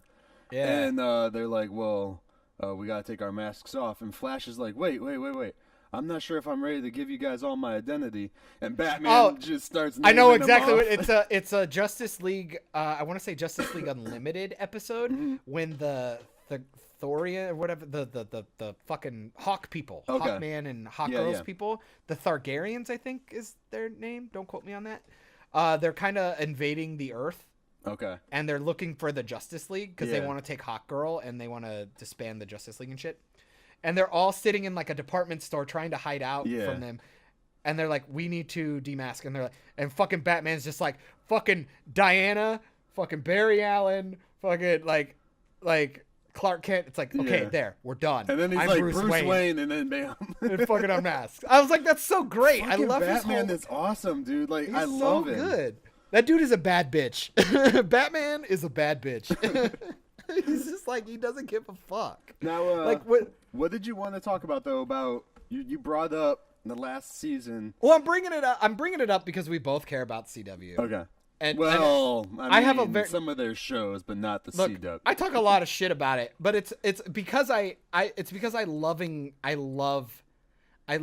these shows, and it's so sad to watch them just shit the bed. It's so brutal. Because I even got Mom to watch The Flash, and she loves it. My mother loves The Flash because she watches Law and Order, and the guy who plays Detective Joe West is on Law and Order. Okay. As a detective or whatever. So he essentially plays the same character, but just with like a little bit more personality in this one, in the Flash, which is good because Detective Joe West is easily he's one of the best characters to watch on screen. Mm-hmm. He's fucking fantastic, and so you just watch the first 2 seasons just go really, really well, and then and every single show kind of had that. Like they all went 2 seasons, and then they just fucking went off the rails, and it's like. It kind of reminded me of like how season 1 of Heroes was really good, and then the writer's strike like fucked up season 2 so bad that the show just never recovered. Right. It's just kind of what it felt like with these, because it's like Arrow season 1 and 2 was so good. Because I mean, Deathstroke, that fucking storyline is phenomenal. Mm-hmm. It's absolutely absurd how good that was. And like Manu Benet as Slade Wilson, he's untouchable, dude. Like he's so good. And then his costume looked kind of clunky and retarded, but I mean that's a a budget. It's whatever. That's a hard like costume though to do too. Like without it being like cheap and because even the one they did at the end of Justice League was it Justice League? It was basically the same fucking suit. Yeah, but it was like it looked more like the Flash. It was weird. Yeah, but he was so good. But then they wanted to introduce Flash. And then you just had all these issues with, like, how do you work the continuity? Because, like, he worked him into the League of Shadows and shit, or whatever. Mm-hmm. And it was just like, oh, God, this fell apart. And then after that, it's just like, how do you come back? Like, we just watched Oliver literally get stabbed through the chest and die. And I was like, I mean, that was really cool at the moment, because I remember Hannah watched me fucking lose my shit. I was watching it. I remember watching it in Hulu because Hulu was, I mean, fucking shout out to Hulu. The one thing I really liked about them was like the show would end the day before, right? They'd have that shit up at like midnight or like 1 a.m. the next day. Yeah. And I was a bartender, so I was. Deal. Yeah. And I was a bartender, so I was coming home at like 2, 3 in the morning. Mm-hmm. So I'd need to wind down. So I'd watch Arrow at 4 in the morning. Or like even like 2 a.m. if I got home early and watch it early and then go to bed. I remember when he got killed by Ra's al Ghul, I lost my shit. I go, what? What? You fucking kill it? What? You can't do that. And it was like the like half season finale. So like, you know, you had to go like 3 or 4 weeks or something, like a month before it came back after the Christmas season or whatever. I fucking lost my shit. Because one, I was like, oh, what a great cliffhanger. It was a cool fight. And it was like, I can't believe what just happened. But at the same time, it's like, you know, they're going to bring him back and they've jumped the shark. Because what do you do now? You literally bring him back from the dead. And now it's like, oh God. Because there's only like 3 different storylines that are going to come from that. Either he comes back and he has no memory of what happened. Lame. Right. They do some like thing where he comes back and he's evil. Also lame. Which they ended up doing that with Thea and fucking Katie Lotz's characters, which fucking lame. Or they like just retcon the fact that he died somehow, like, you know, a MacGuffin of some sort where they just give him whatever and he's back. Right. Which is the route they went. Somebody found him and it's like, oh, he's fine. He didn't die, he's fine. It's like, what? Like, this is fucking stupid. Like, this is so dumb. Like, they didn't even put him in the Lazarus pit. They just fucking what's her face found him. Katana or whatever. Fucking his they Asian friend helped him out. Yeah. It's like he got stabbed through the heart by an assassin who's lived for 1,000 years. Pretty sure his killing blow would have instantly killed him. So nice try. I don't think he was dead though until like because he was still alive and then he pushes him over the edge. I believe that's how that was. But either way, I call it stupid because this guy's an assassin who's lived for 1 billion years. Right. And he's not going to miss a killing blow. He stabbed him in the chest. Like, he had him on his knees and goes, even had time to, like, give him a cool little, like, hero speech or, like, a little villain speech, which was good. Thank you. And fucking killed him. And then, like, even the acting was really good. Like, Stephen Amell's face, like, as he's coughing up blood and having, like, his flashbacks. It was really compelling. It was really well done. But it was like, you did something good. That should have been like it's still stupid season finale one right there. Absolutely. Or like, then you're like, is the show fucking coming back or I was fine with him doing it in the middle of the season. It's like, okay, well, the season's not over. There's still like 8 more episodes or whatever. I'm fine with that. But this is a problem that CW has with everything. Goddamn, dude, they blow their load so fast every time. It's like, dude, you came up with a great story. Trust yourself. They kill Oliver. You know what would have been really cool? Watching like 3 or 4 episodes of the team trying to figure out how to move on without him. Which they did like for like an episode. It was an episode. But at the same time, you're already watching Oliver be mended and you know he's coming back. Right. So, you know, just one thing I did like about, I think it's the season going on right now. Spoilers if you're not watching right now, but I'm not even up to date yet. For Arrow, right? For Arrow. Okay. Which this season is when he was, I believe he started off in prison. This season 7. Yeah, that's the season. That's the season they're on. I thought it was last season. Season 7 is what they're on. Yeah, he started in prison with season 6, I think. That's this. I'll double check. Season. I'll double check. But he started off in prison, and you know the team had like, granted they kept going back and doing like a storyline in the prison with him, but the team still had to fucking figure out what to do without him. You know, they still had villains or bad people to stop. One of the ones though where, like you said, where they just blow their load and then they can't figure out what to do afterwards is, I found it when he fights. So we're on season 7, so it was season 5 finale. Where the dragon guy, what's his name? Ricardo Diaz. Ricardo Diaz was season 6. Okay. Because Ricardo Diaz ends up in this season, and stuff. But season 5's finale is when they blow up Lian Yu. Yeah, with the Prometheus story. Yeah, And I that thought was a cool was season. great I liked ending. that season. I love the ending, and I was like, this makes, granted, I was binge watching it, so I could literally jump to next. I waited a couple days because I was like, I want to sit on this. Needed to feel it out. And then when you watch season 6, episode 1, it was like they completely just bypassed that. It was like that heavy of a thing that just happened. Yeah, season like, 6. Season 6, episode 1 is called Fallout, where they deal with the fallout from the explosion of the island.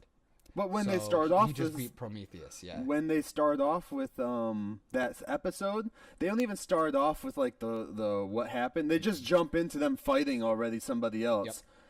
And I'm like, come on, man, like they just show off an action scene. It's just like, ugh, and then they do the flashback stuff throughout the season to show you what happened on the island after. I'm like, that was a heavy hitter right there, because I mean, one, you just blew up the one place that we've been going back to for like the last 5 years.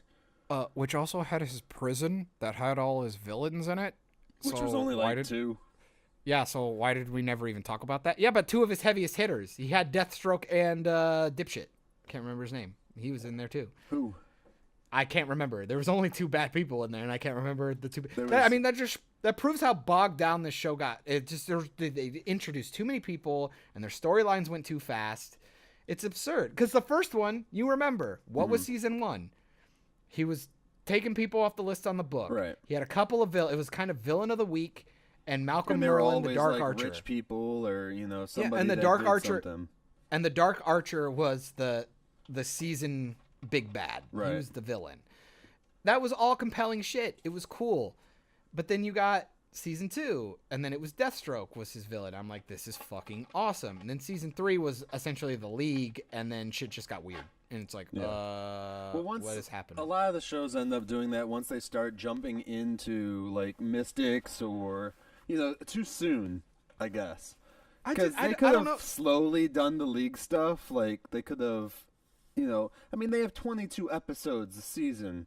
For Pete's sake, like slowly integrated in there. You don't need to just bam. Yeah. Hey, we're gonna make you fucking Batman and basically not say Batman. Well, I felt like the League of Assassins should have been the final straw. Like there should have been the final reveal of the show. It's like, hey, I'm like disbanding the League of Shadows should have been like the last thing he did. Right. Like, because it gets hinted at because of Sarah Lance, so you kind of get it. So they pop in and do all this crazy ass shit. It's like, it would be cool to have these like really scary people in the shadows that were always willing to come in and fuck you up. Which they've kind of tried to bring it back, saying that there were followers that are still kind of a league, but they're not the League of Assassins. Yeah, it's just it was bad. It's just like they're just trying to retcon things that they made mistakes, because they're just going so fast. I give it up to them though. CW actually went with League of Assassins instead of renaming it League of Shadows like they did for the Nolan Batman movies. That's true. And the reason they did that was the studios thought League of Assassins in the movie wouldn't be very kid friendly. Those Batman movies are not for kids, dude. Yeah, no shit. yeah. When it's like, oh, the fall won't kill me. Yeah, I counted on it, and then he fucking breaks his legs. Right. Like, yeah, that's so kid friendly. It's awesome. Fucking Joffrey's on a balcony getting ready to murder someone at the next wedding while he's talking to Batman.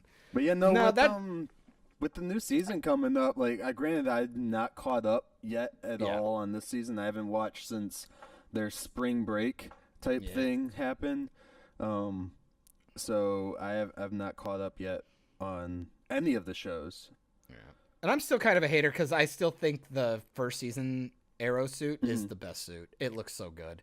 It was meaningful. The hood had meaning, and he looked good in the costume. The other ones, the one that didn't have sleeves. Oh my god, he looked like a retard. Like, I was just like, you look like an asshole. That's a CW thing right there. That's totally CW. I was just like, oh my god. And then the hardest part was then you had the Hot Topic Arrow in the red Arrow guy, Arsenal. It was like the costume kind of looked a little bondagey, but at the same time it looked cooler. I was like, oh man, his suit looks really awesome. And then you put Thea in it, and I'm like, hell yeah. But I really liked Colton Haynes, but it was always the same problem they had with all these characters. It's just like too many. You introduce them once or twice, and all of a sudden they're holding their own against Oliver. They retcon their own main character. They turn him into a pussy. They nerf him to make all the characters around him seem powerful. Like It's like there's no reason fucking Laurel Lance should be out there fighting anybody.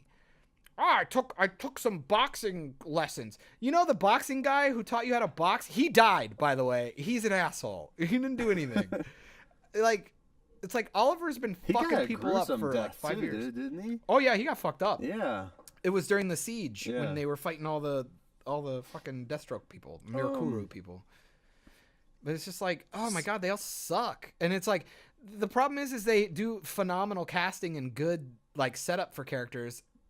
And then they have to get rid of them, and then they fuck themselves. Well, they do it too with every ending of their season finales are always like pretty dope. Like they always leave you like, okay, that was cool, and then their cliffhangers are solid. Yeah, and then they come back, and then it's like we're just not even gonna go over. They always open with. They always open with an action scene. It's always like, check out the really cool shit we've been trying to, choreograph for the last 6 months. Here we go. You mean like him running through the fucking neighborhood to get home and get pancakes really quick? Oh my god, so gay. And he's wearing the fucking green hoodie. Like, fucking kill me. I wanted to kill myself. I was like, this sucks. This is so bad. Oh, man. But it was like, Katie Lotz was such a good fucking Black Canary. She not only did she look good in the suit, she was wearing the blonde wig, so it made sense that she looked different. But then you have Katie Cassidy running around looking like a bondage asshole. Like your mask looks dumb. I can tell it's you. You look fucking stupid. Like none of them look different in their costumes anymore, except for. Like, even Arrow doesn't look different, but you give it to him because he's still, like... It's like the Batman thing. You can tell that this is... Look at the fucking jawline of Bruce Wayne, and then look at Batman, and then eat a dick because it's the same fucking person. And still fuck that Superman bullshit where his glasses are from fucking Krypton, and he can, like, change what you see on him. Yeah, that's absurd. That's absurd. Well, whoever brought that up ever takes his fucking glasses off and cleans them in public, It is a joke, though. There have been a couple of jokes. Like, there's this really fucking funny picture of Zooey Deschanel, side to side, of her, like, with her classic look, with her glasses on, with her nerdy glasses on, and her fucking bangs and shit, and, like, a sundress. And then next, it's, like, her on a red carpet with her hair pulled back, no glasses, and in, like, a gala dress. And they're like, okay, I kind of get that you wouldn't imagine that Clark Kent and Superman would look the same. It's like, okay, whatever. But I mean, I always say that's that suspension of disbelief moment right there. Right. You got to give it up. But at the same time, it's like I would give it away if the costume looked good. The second Black Canary costume looks fucking stupid. It looks dumb. It looks like it reminded me of if you remember the Michael Jackson Bad video. He was wearing that jacket with all the fucking zippers on it. Her costume reminded me of if they would have just made an entire spandex suit made out of that jacket. Like it was like, it looks so stupid. But like, that's the reason why I hate those shows. Is just because they started off so good and they were like they worked so hard to make it believable and work really hard, and then it's just kind of like they just didn't care anymore. It was just like, oh, okay, well, we're gonna do what we can, and like the crossovers are legitimately the best part of every season because it's like I don't know how they do it. The crossovers are always incredible. Like all the whole year. I mean, they must because it's like because even they make Supergirl like not suck as much. But I always tell people that's how you can tell she's not a good actress because you pump those guys like all the people like the crossover. Which with one? duets just the simple Supergirl Flash one when they're in the musical world with Mr. Mixelplick. Yep. Which fucking shout out to Darren Criss from fucking another Glee person. Those three Glee kids fucking around was awesome. I really liked that episode. Like I really enjoyed it a lot. It was like, it was their way to do a musical episode and it kind of worked and it was very it was so Glee. It was so sad, but like you were watching Grant Gustin be an incredible actor and all these other incredible actors being different characters, like in this world. And then Melissa Benoist just cannot act, dude. She's not funny. She's not charismatic. And when you're watching Grant Gustin just kill it and improvise and do all this really great shit, and she's trying to like react to him and be on his level, it's brutal. Like, she shows up in that Flash episode, and the episode's pretty good. I mean, don't get me wrong, it's a pretty weak episode. I just like it because I enjoyed the music, and I thought it's a musical episode, dude. It's not supposed to break the bounds of. It's not going to be the best episode of the season. Like, come on. Right. But you have that, and you see the caliber of writing, and some of the actors kind of shine a little bit better from Supergirl. Like, a couple of the secondhand people come in and do some cool shit. But then you put Grant Gustin on the Supergirl set and do an episode with him in Supergirl, and it's just like the dude. It's like he forgot how to act. It's like everything got really campy, and like it just looks different. It's completely different.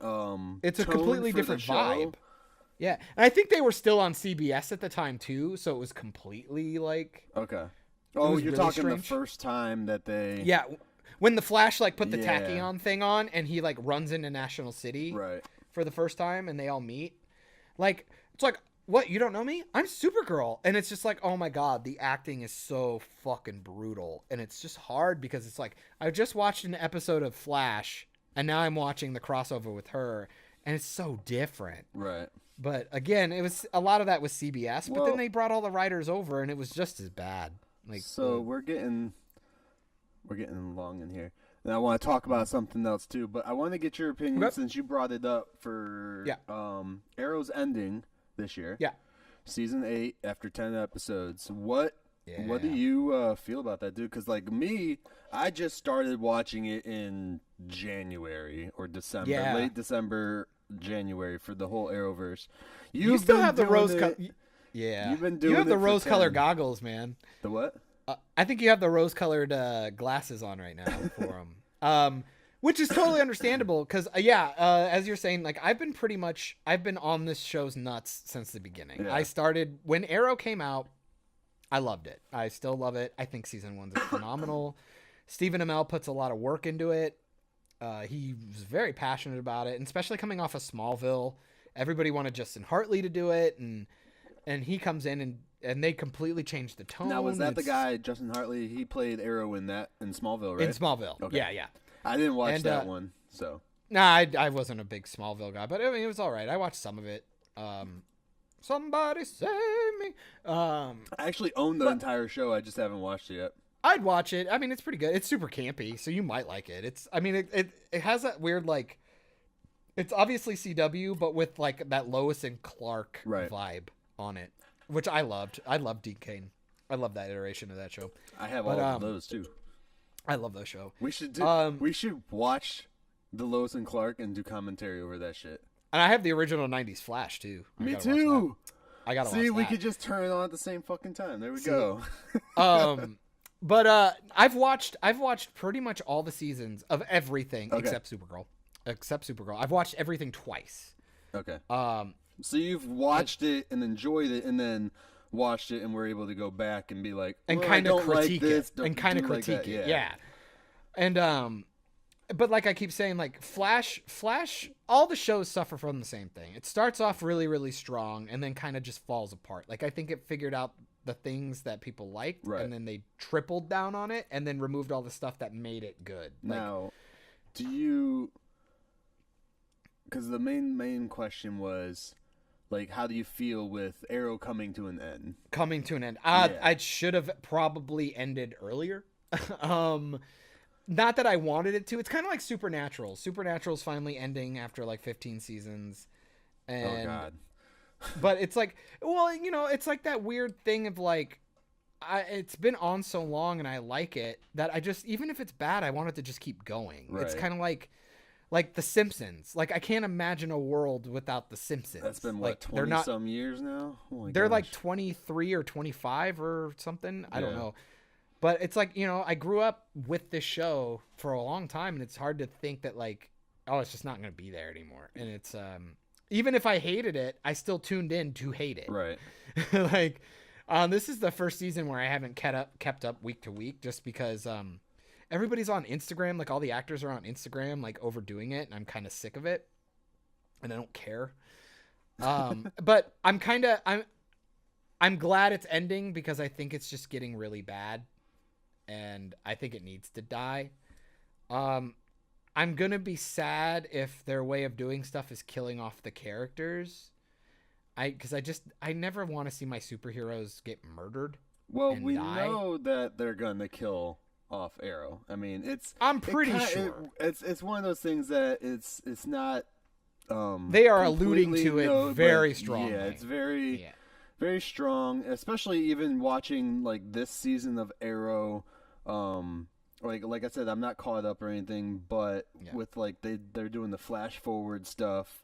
Yeah. So you kind of see some of that. So it's kind of like, okay. They are definitely telegraphing it. And right. So if they do the switch and the switcheroo and he lives, I mean, that'll be cool. As long as I don't really care what they do, as long as they do it well. I know that's such a broad thing to say, but it's just, you can kill him, but if he sacrifices himself and it's a really poignant moment and stuff, when you go back to watch season 1, it's going to be really heartfelt. Like, you're almost going to cry watching him start from here and knowing he saved the universe. Like, that's cool.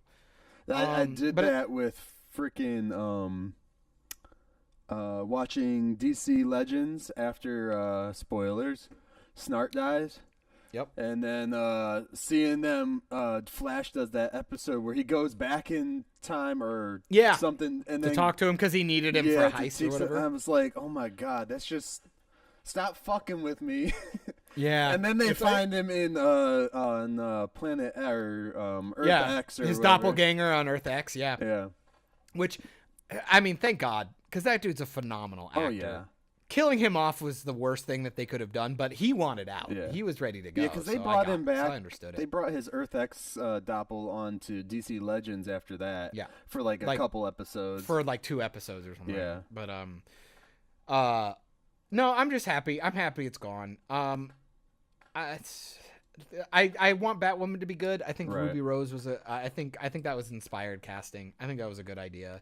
It does the social justice stuff that CW is kind of known for, with and actually doing it correctly with somebody who has talent. I don't care what you say. Ruby Rose she's not a fucking Oscar winner, but I mean, for the CW, that's a fucking great pick. Like, she looks pretty good in the costume. And it's not like she's a nobody actress either. Like, she's done a lot of shit. Like, she's been in big blockbuster movies. So when people are saying, well, she shouldn't be Batwoman because, one, Batwoman's gay. She's gay in real life, guys. And even if she wasn't, she looks like it. She's got a butch persona to her, so fuck it. But it doesn't matter. Like,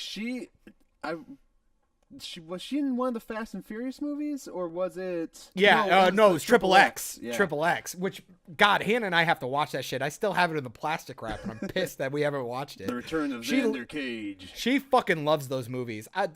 Ice Cube as Triple X fucked my world up, and I'm like, I'm not watching this shit anymore. Have you seen the last one or no? No, the one with Ruby Rose in it? Yeah. No, that's why I bought it, because I want to see it, because Vin Diesel came back. I'm like, I'll fucking watch this. I'll watch this popcorn schlocky shit. Hell yeah. There's a scene in there. No, don't fucking spoil it for me. I'm gonna watch it, dude. You literally just tried to. No, you literally are trying to spoil it for me. I'm probably even gonna see if I can pull that shit out today. Yeah, go watch it so we can talk about it. I'm gonna watch it. I'll we'll rewatch it tonight, actually. There you go. And I'll try and talk Hannah into watching it. Because I've only seen it once, and it's okay. It's a fun I don't imagine movie. I don't imagine it's amazing. Dude, to be fair, the first and second ones aren't good. They're just they're what they wanted to be. The first one's a lot better than the second one. Oh yeah, but they're all campy nonsense. The second one was pandering to a lot of different categories. So yeah, the first one's literally just they wanted a minority James Bond who is kind of badass. That's what they wanted, and I'm like, they nailed it. It was fine. It was fun. Him fucking jumping, fucking what do they call it? Base jumping off a car. Yeah, off a bridge. Like, it was awesome. Like, that shit was great. Yeah, it was great. No, one of the things with Arrow ending that I'm kind of excited for is but I'm not sure if it's going to happen anytime soon because I'm looking at his IMDb right now. to get Amel into some other shit. Like, I want to see him do more stuff now. Like, because a lot of people look at, they see him as Arrow, and then he did the one spout where he was Casey Jones, and that wasn't even his fault. That was a script That's not fault. fair. Yeah, that's not fair. Like, nobody could save that And movie. then when you look through his stuff, like, it's mostly Arrow, like even voicing Arrow. Yeah. So He's the only other two things I know him from is a great fucking show, by the way. If you haven't seen it, this shit's up your alley, even if you don't really care about sports. Blue Mountain State. Okay. It's a fucking phenomenal show, dude. He was only on it for like 2 or 3 episodes.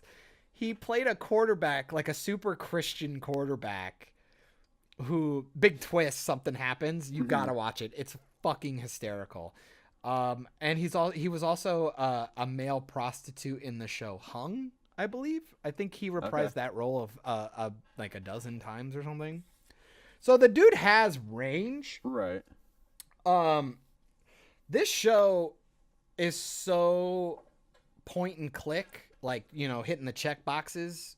Like, at some point, all the CW shows suffer from this, is they hit a formula and they just live in that wheelhouse. Yeah.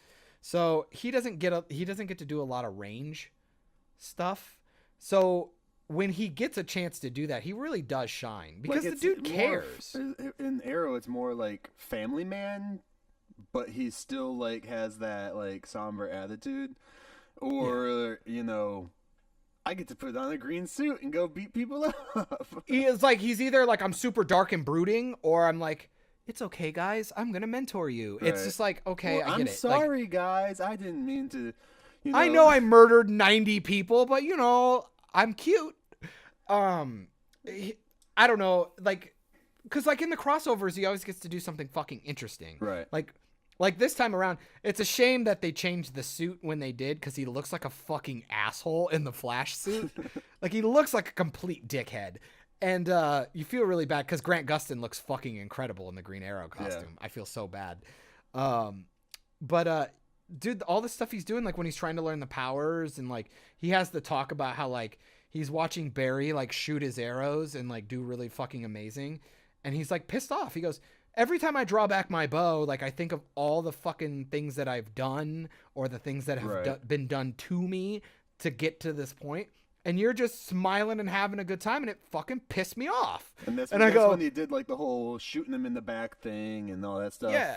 Like he did with the first time they got together. Which is a great, dude, the Flash Arrow original crossover is easily some of the best TV for superheroes, at least in a live action storytelling.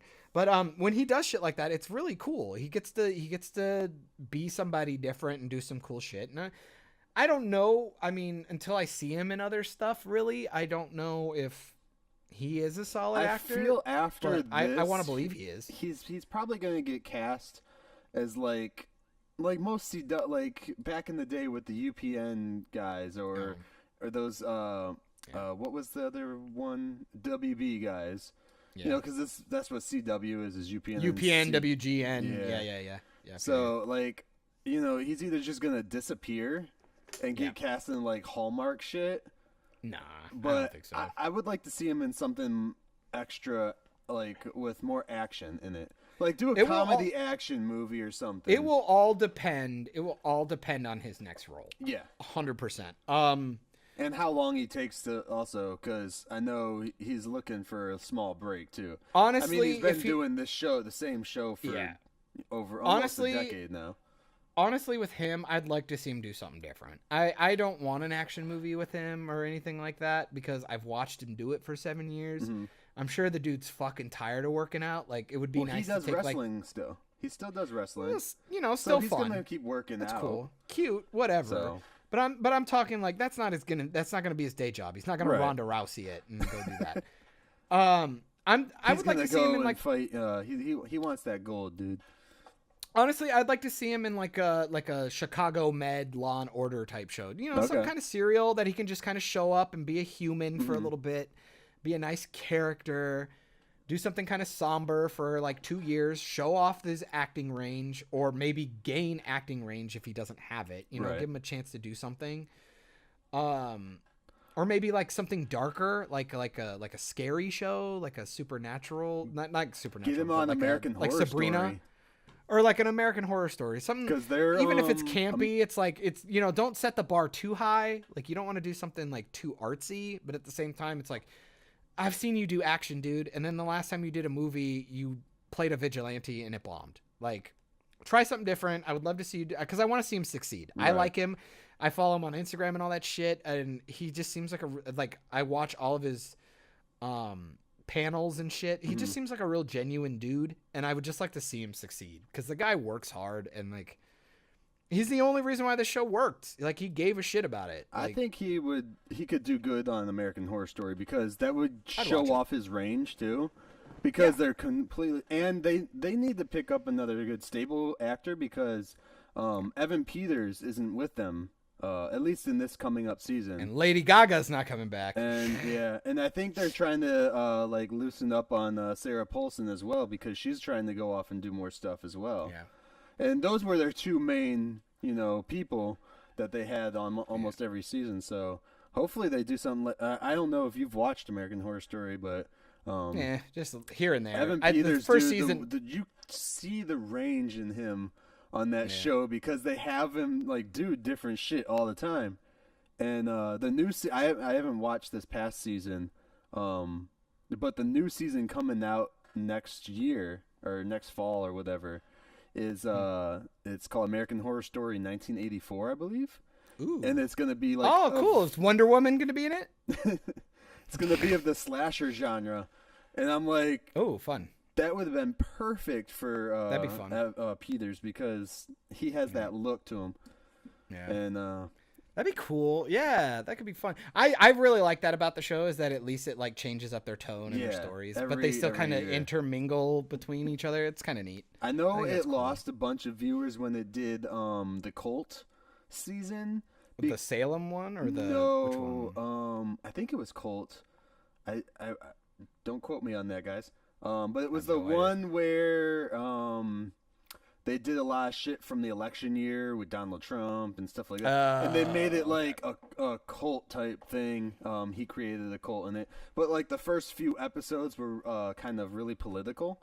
And so they lost a decent amount of viewers. I know several people that stopped watching just because they didn't want that in their TV shit. They were trying to stay away from it. So Arrow ending, I'd like to see him go off and do something cool. Like I said, American Horror Story would be kind of cool because it's anthology series. But any real anthology series that can either show off his acting abilities or help build them, help make him a stronger actor, because he has range. You can see some of it. I mean, with the CW they kind of take away that creative range a whole lot once you get into a certain thing. But that's what I would wish, especially if his show's ending, or since his show's ending. And then if they don't kill him off, it'd be kind of cool to see him pop up in like Gotham or something every once in a while.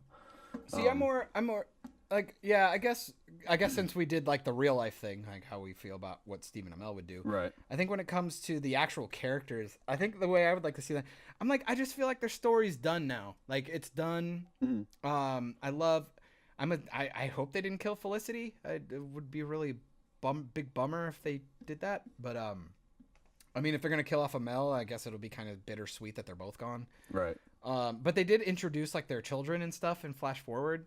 I would like them to do kind of like what the Dark Knight did, kind of like that whole like they ascend and grab, like they get into their own arrow cave and they go, okay, we're gonna be the protectors from now on, but they don't actually go and spin off, right? Because then that way it would be cooler if like let Batwoman get her legs, let Flash kind of do a couple more seasons until we introduce somebody different, because Black Lightning's gonna end too. Yeah.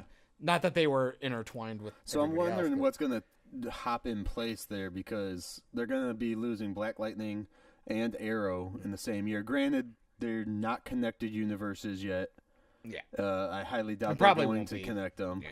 They should have if they wanted Black Lightning to last a little longer, just to get like like a boost. Yeah, a boost. Or at least I was amazed that they just didn't even get hinted at in the crossovers. Right. That was always the thing. I mean, granted, they were already dealing with so many people, but still.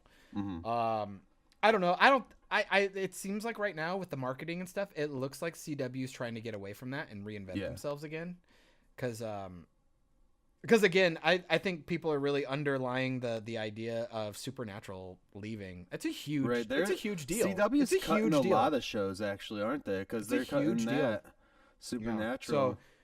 So I think they're gonna try and move into a different form of entertainment, just like they did last time. I mean, it's the same thing. They go from. I'm curious to see what they bring in though to fill up all these spots that they're freeing up. It's just maybe nothing. Reruns, maybe. Maybe. Kind of hold off, save some budget, because I know a lot of these shows were crazy expensive for a while, and I could see him just go, okay, Batwoman, Flash, and DC, and then Legends, and that's it, and then take like 2 years, and then and then you'll probably see like 5 fucking pilots come out for the same fall lineup or something. Because they own, well, they're owned by Warner Brothers, so it's like any DC thing they could put in there if they wanted to try and tackle more shows. Also, wouldn't be surprised if they just try and remove them, right, and put them all on their DC app, and then just cut their contract with them. Yeah, I wouldn't even be surprised if Warner Brothers thinking about that. Well, I mean, Warner Brothers owns CW. But that's what I'm saying. Like, so you could cut that whole production house. You wouldn't even need it. Yeah. Like, why have it? I feel that especially they would lose a lot of. In retrospect, like they would gain viewers on their app, but they would also be pissing a lot of people off that can't afford the app, and and you'd be losing a lot of that automatic ad income, the ad income, because you gotta imagine like watching those crossover events. It has to be like the Super Bowl for the geeks right there. I mean, maybe on TV, anyways. Because I mean, you could make the same argument for like Aquaman coming out and making a fuck ton of money, but I mean, it's like they did that, but like a couple of their other ones bombed. I mean, they're probably still feeling the budget hit from Justice League. Yeah.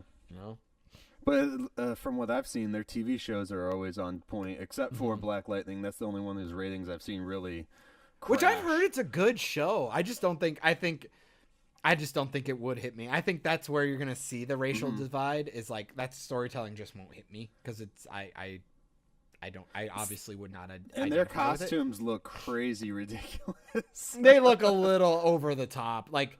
It wouldn't have been so bad if it was just the symbol, but the fact that they glow, it's like, if he didn't make it glow, I think I could have bought it a little more because they actually look okay, like they're beefy. But the fact that they glow just looks like a fucking cartoon, especially when the rest of the show is so like dark and like, all right, dude. Beat up. So since we're on DC. Somehow we got here. I don't know, dude. That's how we do it, dude. That's man. Why. And you're wearing a Batman shirt. Fuck off. And I got my Captain America baseball jersey on. Fucking dude. That's what we do when you show up to Operation Babble. This is not a straight line, boys and girls. This shit, we go off on tangents, and we just talk, man. It's a conversation. So there's one more thing though with DC, especially since DC's in the topic right now for us. I think I got all my. I think I only have 2 more things on my list. Well, mine might be part of your list. I'm not sure. Let's see. The Joker trailer. Ooh, yeah. Did you see that one yet? Yeah, I have. What'd you think about that, man? Like, I liked it. Yeah. I mean, I don't know why I liked it, but I liked it. It's cool. It's so different. It's super, super different. It doesn't feel like a Joker movie to me. I'm not sitting there going like, ooh, I can't wait for him to fucking fight Batman in 3 years. Like, I'm just like, it just feels like they used the imagery and not necessarily anything else. It just, honestly, it felt like they took the name and the imagery and that's it. It looks like it could be a completely different movie. Like, name it something else. And I feel that you would get more people into it, but because they put that Joker name on there, it's the Joker from Batman. Like, you got a lot of butthurt people out there like, oh, well, that's not like Heath Ledger. Who the fuck cares? Like, one, Heath Ledger is not the end-all, be-all Joker. No. The Joker in this one seems a little more down-to-earth and deranged and dark and, like, not quite as over the top. He works for this one. Like, it's like, okay, good. Now, what do you think about them trying to do the whole backstory of explaining why he's crazy? Like, why he's mad? I do. That's the one. I'm one of two. I'm on. It's kind of what I'm dealing with The Lion King. I'm on both sides. Is as the comic book dude who loves a lot of the Joker canon stuff. Mm-hmm. I love that shit. DC does so good with like games and old cartoons and shit like that. I love the Joker, and I love his backstory. I love him being like that comedian guy who's just kind of down on his luck, and then he ends up and then he gets pushed in the fucking vat. Like, it's iconic. I know that shit. Yeah. I'm wearing the red hood and stuff. It looks like that this is gonna have none of that in this movie, but I still think it's gonna hit. I think it's gonna double up on the whole like society and the people around him creating him. Right. That the nerd in me wishes like you'd see it, but at the same time it's like I don't see this guy fighting like a Batman down the road. I think this is going to be its own movie, hopefully. It has to like be it looks like he looks really artsy. old, though. Yeah, and it looks really artsy Yeah. and like he also looks like malnourished and beat up. Right. Too, which I kind of like. It makes him feel kind of deranged, even though he might just be a normal dude Now, who then gets deranged. Who's It's Joaquin Phoenix. Who's directing? directing it? Phillips. Todd Phillips directing. Todd Phillips. Oh, dude, he's actually known for a bunch of stuff. I'm gonna blow your mind with him here in a second. Old School, Due Date, Yep. Hangover, the Hangover movies. Okay, so I can see where he's getting his colors from in the movie. And like he A Star Is Born. Oh, he was just a producer he on was a that. producer, but he's a producer on a lot of like War oh my God. Dogs. Oh, War Dogs was an awesome movie. Mm-hmm. I'm trying to. Starsky and Hutch. Oh, there was something he did. No, I can't find it. It might have been Stars Born because I was like, oh, that was really good, and I like, they're working. I mean, it's got that look. It's got like very art housey. Oh yeah, but the cinematography on it looks awesome. It's gonna be great. It's gonna be a good movie. I just hope people don't go into it as like a comic book movie because That's it's gonna the be thing. a good movie. A good comic book movie, I don't know. But I mean, you're looking at that trailer, right? Yeah. A smart person would look at that and go, like I was saying, like he's not fighting Batman in this shit. Like that's not what this is. Like Right. It's got the thing. So it's like I don't know if I can imagine someone watching that trailer and going into that movie with the wrong expectations. Right. If that makes sense. Like I could see them being pissed off and boycotting and not wanting to go see it because it's like, wow, well, he doesn't wear the purple suit and I don't see He Harley does anywhere. later. He's in the purple suit in the trailer. I thought he was in the that orange, like that burnt red. Maybe I it was didn't like it was probably like a darker red. And he's got like that classic, like, kind of like how they wore the masks in The Dark Knight when they were robbing the bank. Yeah. They went with the more traditional like face paint. But like I said, I think they're really just kind of taking the name and rolling with it. I don't think. Can I shout out to another movie real quick since we're talking about this? Oh God. Because as soon as I watched the trailer for this, like, and before the trailer, when they did like that little short and they just showed like his face, the little like teaser thing that they dropped like a few months ago, and then watching this trailer, the first thing that popped in my mind was the movie Vulgar. Oh God. That Kevin Smith helped produce. Yep. It was I forget the guy who directed it. It was one of the dudes from Comic Book Men, the big guy. Brian. Yeah. I do not know. God, I've watched Comic Book Man like Brian 1,000 times. Johnson, I think it is. Is that right? Thank you. Yes, that's right. Yeah. So, because I have that movie, it just reminded me of like a better version of that. That's funny. Because in Vulgar, I mean, I'm not gonna spoil that movie. I think everyone should go watch that, just because it's a great one. It has Brian O'Halloran in it and Brian Johnson. It's got like basically all the Kevin Smith guys in it. It's good. If you don't have a copy of it, I'll send you a copy, dude. I think I got one. Do you? I got one autographed. Because you told me about it you've told me about it like 9 times. So. But yeah, that's like the first thing that popped in my head. So then I had to go back and rewatch it to like just take the trailer in. And I love the trailer. And like I said, I just hope people go into this movie as a movie and not expecting like fucking Avengers or like, you know. You're not going in there. You're not going there to watch him fight Batman. Yeah. Like it's just not going to happen. It's not a blockbuster movie. It's a movie. This is like real art. Movie. This is like an art house. Like this is. It looks like it could possibly be up for Oscars. Just from the cinematography. Yeah. No, it's going to be good. Yeah, I think the trailer set the tone for the movie exactly the way it should. Like it's not actiony. It's all artsy. And Robert De Niro's even in this one. Looks great. Yeah, I saw that. Yeah. I saw him in there. No, I think it'll be good. I think it'll be fine. And then it'd be awesome too if this movie just came out and it literally had. It's not the Joker that we all think of. It's just called Joker because he's a fucking clown. That would be like the biggest like fuck you guys. You want to talk shit about our DC movies. It would have been cool, but they put the DC logo in the trailer. So yeah. So I was kind of hoping for something like that too, but no. Let's see what else I got. Game of Thrones final season coming. Oh yeah. I just saw a clip.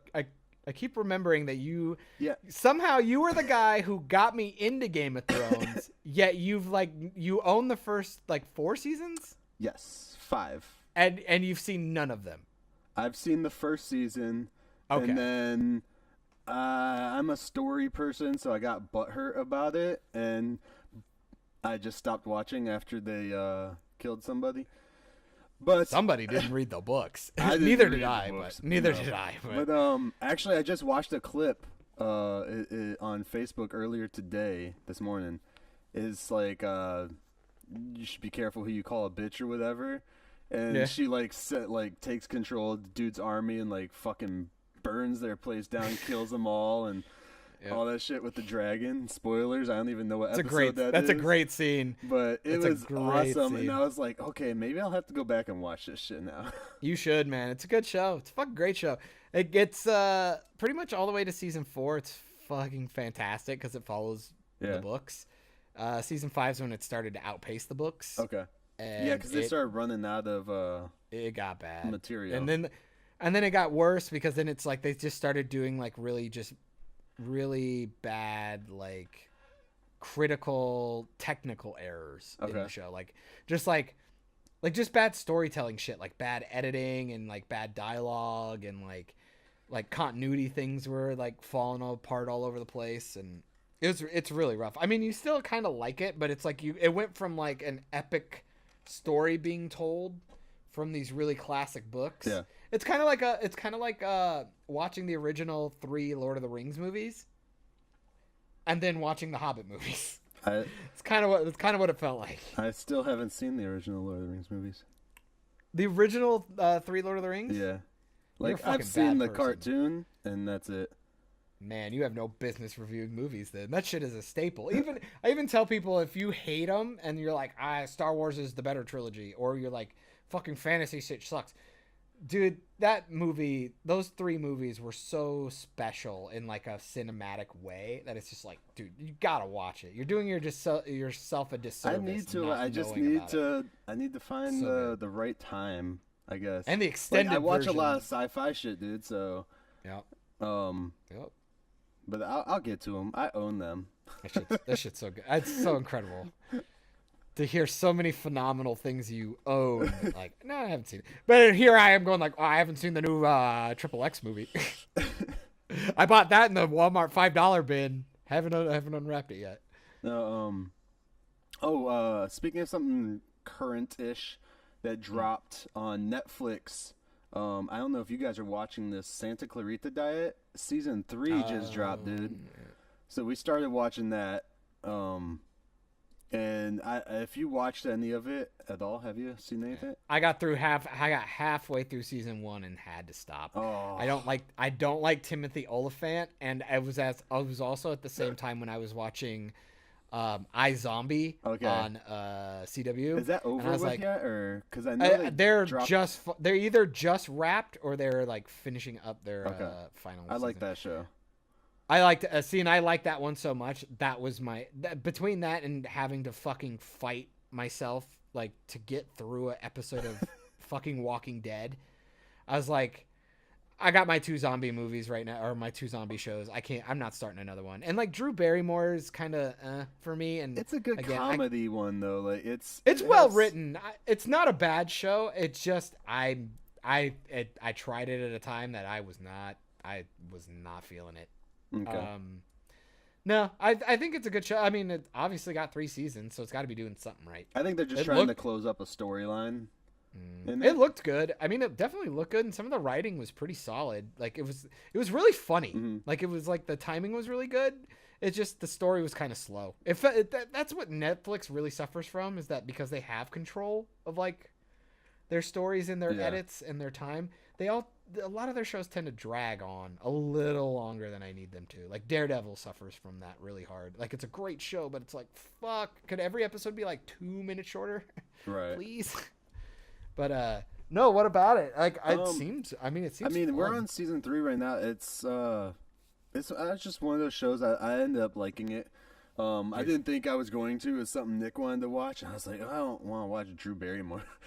Yeah, and it's like, wow, it was so random too. And, but really? No, you don't like Timothy Olyphant, but I actually find his like the way, because I've seen him do like serious roles, but his comedic like timing in this is like perfect for everything. So, dude, I remember him fondly in Live Free or Die Hard, the fourth Die Hard movie, and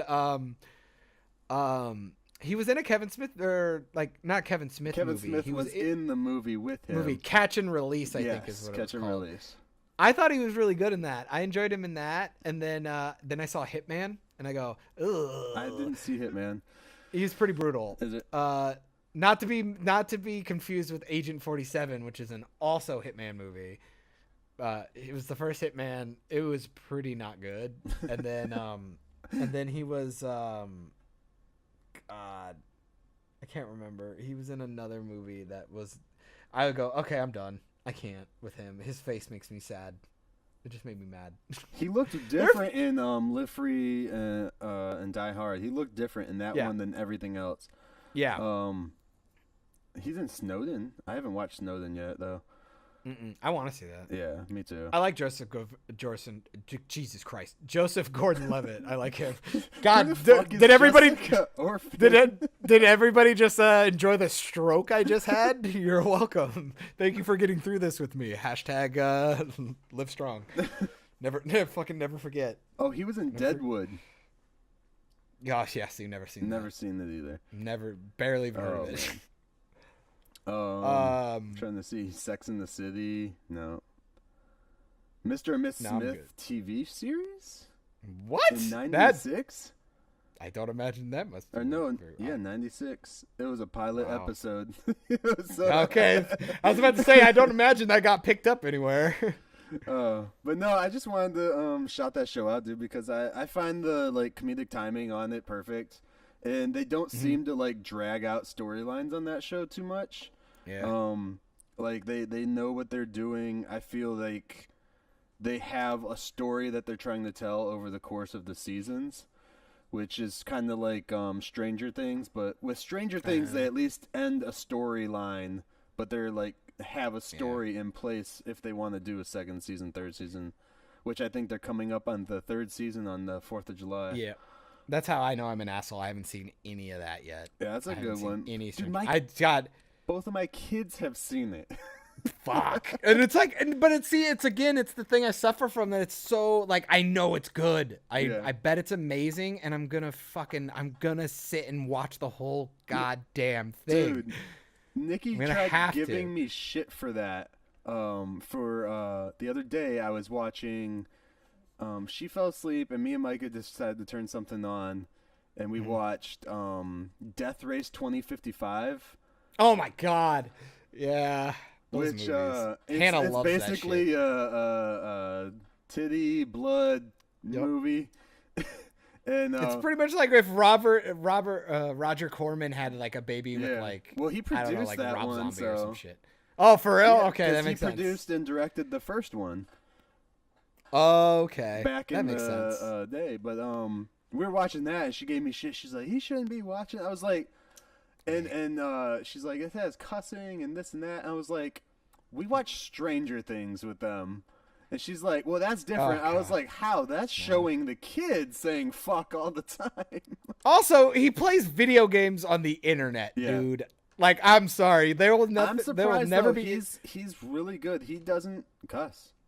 Well, no, if he's good, but it's at the end of the day, you're not. Everyone else. I was gonna say, it's like you're not gonna find a filthier chat room in the world than Yeah. on fucking like a Especially Call of Duty or 'cause like he plays a lot of video games with my brothers, his uncles.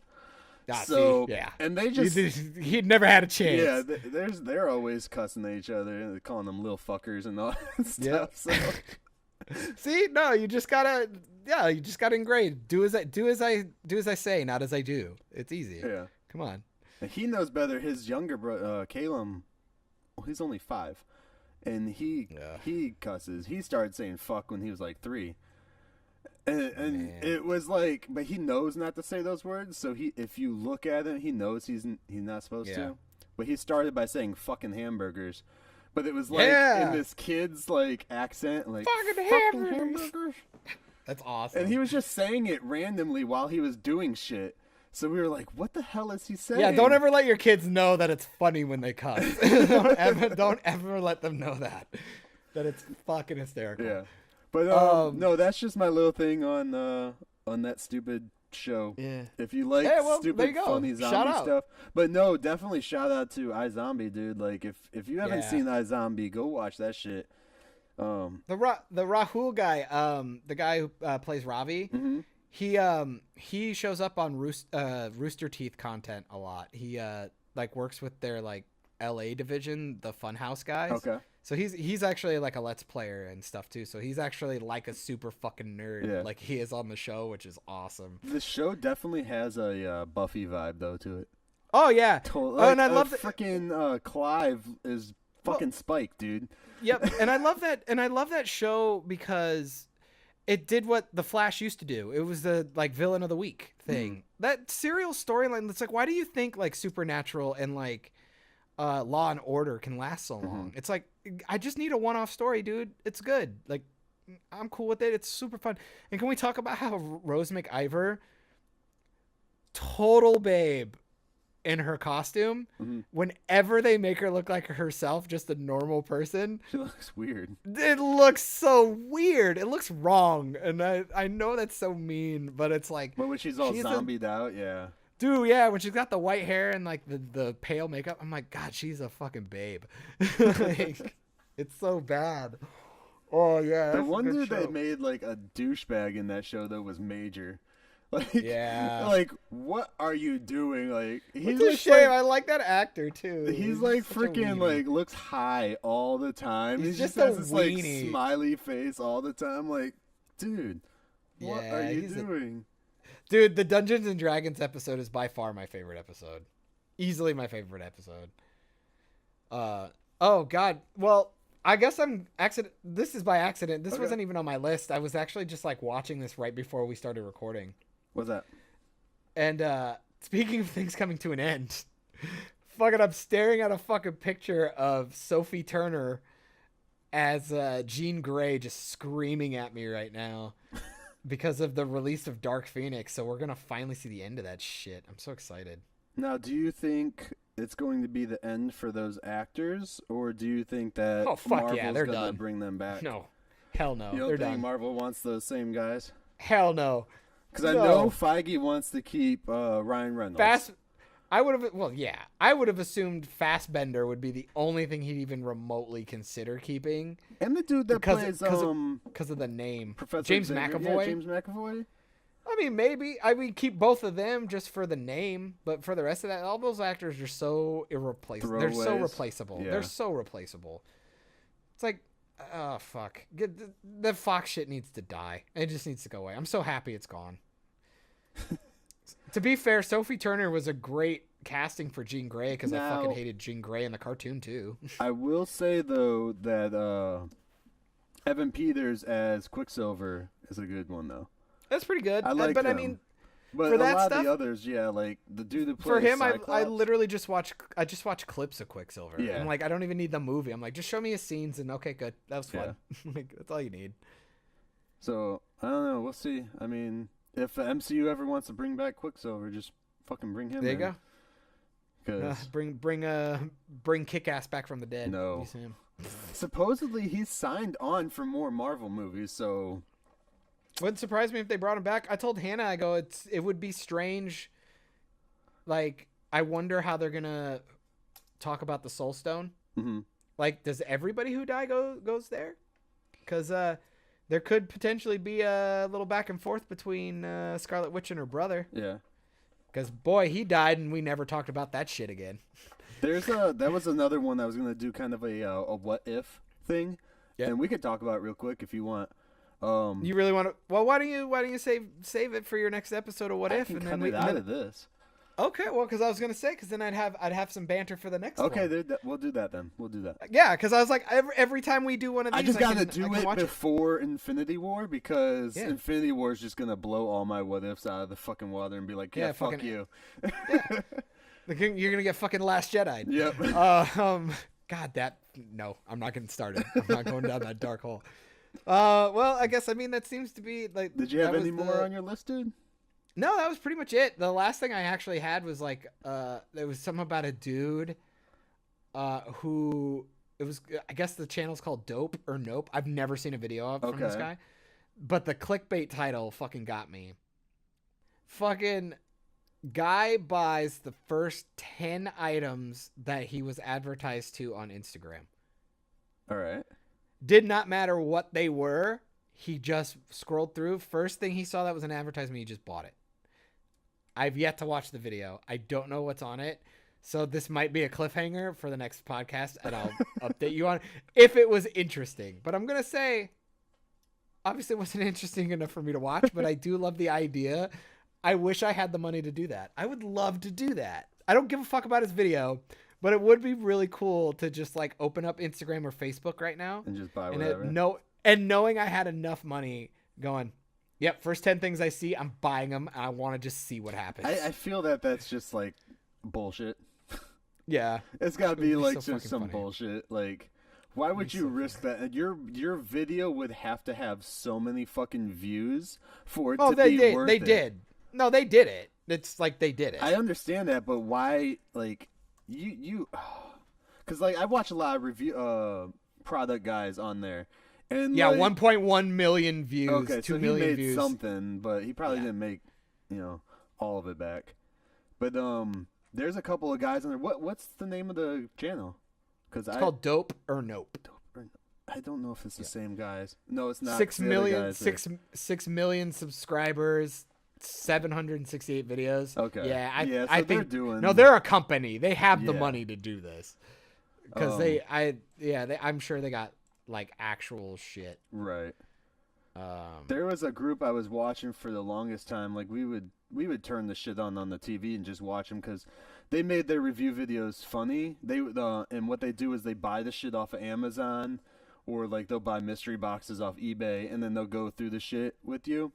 And they're pretty cool, but they would like purposely like if they saw something really cool, they were like, well, if we get so many likes and so many whatever, we'll buy this then. So that's how but they probably do that in that video too, right there, because they're always it's like because like here we go, they got boxing gloves, that came in like a fucking stupid set that had that like the ball that you. Strap to your head and you punch it. Dude, just save it. Just watch the video later and tell us about it.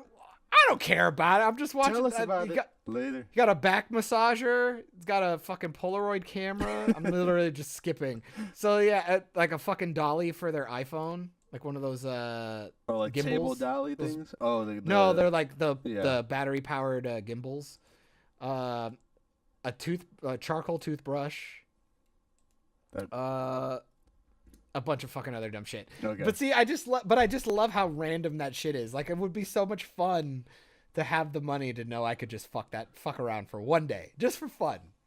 But whatever. Yeah. I guess to follow the theme of the podcast, like with of things coming to an end, apparently. I mean, it feels like we're pretty much coming to an end. You got any last words? Yeah. Fuck the Sonic the Hedgehog trailer. Boy, we've been on IMDb checking shit out all day. I kept seeing the thumbnail for that. I'm like, Jesus Christ, that's gonna be terrible. Fucking Bill Hader, what are you doing? Oh man, it looks so bad. Like, why not just take? I guarantee you, someone could take the game footage and make a better movie. Probably. It just looks horrible. Like, your video games look better than your movie. Do they have a trailer for it? It says right here, Sonic Hedgehog movie drops at CinemaCon. So, oh my god! And I don't imagine that's gonna be good. 4th. So let me see. God, why would you make that? Who are you making that for? Like, who cares about that right now? Even Sonic the Hedgehog creator is not impressed by the live-action makeover. God. Well, it's just like, one, it looks you can already tell it looks stupid. We haven't even seen a trailer, and you can already tell from, like, concept art, it looks fucking retarded. Mm-hmm. But then also, like, put out a game. When was the last time a Sonic game came out? Like, put out a fucking Sonic game, then put the movie out. I got a like, Sonic game that just came out a few months back. For what? The Switch? No, for PS4. A Sonic the Hedgehog game? Yeah, it's called Sonic Mania. It was an indie game that the Sega picked up. Oh. It was people made their own shit for Sonic, and they liked it enough, so Sega picked it up and sponsored or put it out there. Well, but they obviously put no. Well, they obviously put no marketing out for it because nobody saw it. Well, they didn't put any money into making the game. It was but that's what I'm saying. It's like a fan game at first. If you would release, like, if they would have released a legit, budgeted game, it's on the Switch, dude. But I mean a real real game that was like advertised out there and made a lot of money. Then you put the movie out. Yeah, like you'd probably be better off putting out make a Smash Brothers movie. I'll watch that. Jesus Christ. Give me that. I guess you could argue that was Wreck-It Ralph. Let's get a new Mario movie. Fuck. Have John Leguizamo come back. God damn it. Fucking almost beat me to it. God damn it. Rest in peace, Bob Hoskins. Do you want to finish this up? Or do you got more shit to say today? No, man, I think that's it. I got my list. I'm feeling pretty good. Glad we finally got to record again. And now I'm off to go be a boring, normal person and hopefully watch Ep.6 today, maybe. There you go. We can talk about Ep.6 next time. So we can talk for about 5 minutes because no one's going to give a fuck about that movie. And then... Wait a minute, that movie came out like 4 years ago. Yeah, I know. Fucking spoilers. And then hopefully I'll get to Shazam at some point before... we talk again, or I'm gonna dive deep into my I'm only halfway through the Spider-Man verse fucking commentary. Can't wait to finish that. And I got the art book that was like impossible to get my fucking hands on. Yeah. I'm gonna be jerking off in between those pages a few times. Mm-hmm. But these Avengers movies, dude, they're so good. Like I know Age of Ultron for some people was a bust, but it gave me some of my favorite scenes, like the after party scene where they're all just fucking around with the hammer. Yeah. It's some good shit, dude. I don't care what anybody says. It's the Hulk and Hulkbuster armor fighting in the city and he punches out his tooth. Right. It's great. Sorry. Like, shit's so great. What were I'll have to go back and rewatch that one because I don't remember the scene before that. It's just they were they were doing the fight at the beginning. They were fighting Ultron. They were fighting Ultron They were fighting Ultron on the ship. No. I was talking about the before the hammer scene. It was like they were attacking. It was the opening of the movie. Yeah. Okay. Because they jumped right into it, which I thought was pretty sweet. I was like, I loved it. Finally. Yeah, I thought that was great. Because it was cool because you were seeing the first Avengers movie was slowly putting the team together Yeah. and getting it all to work. And then the second one is, dude, they've been doing this. They're a team. Let's watch them be a team. And it worked too if you watched the episode of Agents of S.H.I.E.L.D. and then went and saw that fucking movie. Yeah, because they you knew talked the about it dude. and they were like, well, we should send these people or some shit. I don't remember. Yeah. They're like, call the Avengers, and then fucking boom. God, it's so funny that you love that show more than the movies almost. It's so funny because most people will be the other way around. Don't get me wrong though, Agents of S.H.I.E.L.D.'s fucking great. First season's rough, people. I'm not gonna sugarcoat it for you. If They you get go stuck to watch the show, they get stuck into the serial thing, like, you know, it was episodic. They're very episodic. that was Joss Whedon got a little too Joss Whedon-y on it. It was a little too campy and it felt like a sitcom more than an action show. And it was like Buffy the lighting and the was really helicarrier. I mean, pretty much because the lighting was really flat and it was Yeah. kind of boring and it was overly funny and kind of had some tone issues. But then the Hydra thing happens and it goes into hardcore like Winter Soldier, good lighting, espionage, action. Yeah, so if you can get through the first season is a grind. And like the first like 4 or 5 episodes of season 2. Really, the only thing you Shit's need good. the first season for though is like Setting everyone up to get the character-wise. characters. Yeah, that's about it. But I mean, that's the biggest point of a show is learning character. Yeah. Granted, some shows like don't get their legs. Like Seinfeld didn't get good till season 2. But Parks see, and Rec wasn't good till season 2. Even with character stuff, like they build Ward up in season 1 as this nice dude. Yeah. And then season 2 they retcon fuck him. up. Like here So we like go. I said, dude, pretty much when the Hydra shit happens, dude, that show gets fucking great. But you have to have the nasty, shitty, boring bullshit from the beginning it's just very for it to pay off. Yeah. It has to pay off. It's sad. You need the shitty camp to have the big dark It's like, turn. Actually, really, the first make sense. season is just like your cop show, Yeah, it's but all with set up. you know superhero It's all world. campy. It's all campy setup. Yeah. And then we get into the solid espionage, good shit. And so full circle, back to it, man. Here we are. Things coming to an end. End game. You know, final season. So the final minutes of this podcast. I won't put a number on it because apparently I'm not supposed to do that anymore.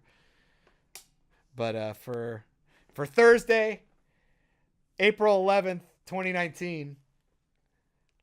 I'm John's out. Later, nerds. All right, guys. Thanks for tuning in today. We will catch you on another episode of Operation Babble. It's Operation Babble with Myke Shrews. It's pop culture, music, movies,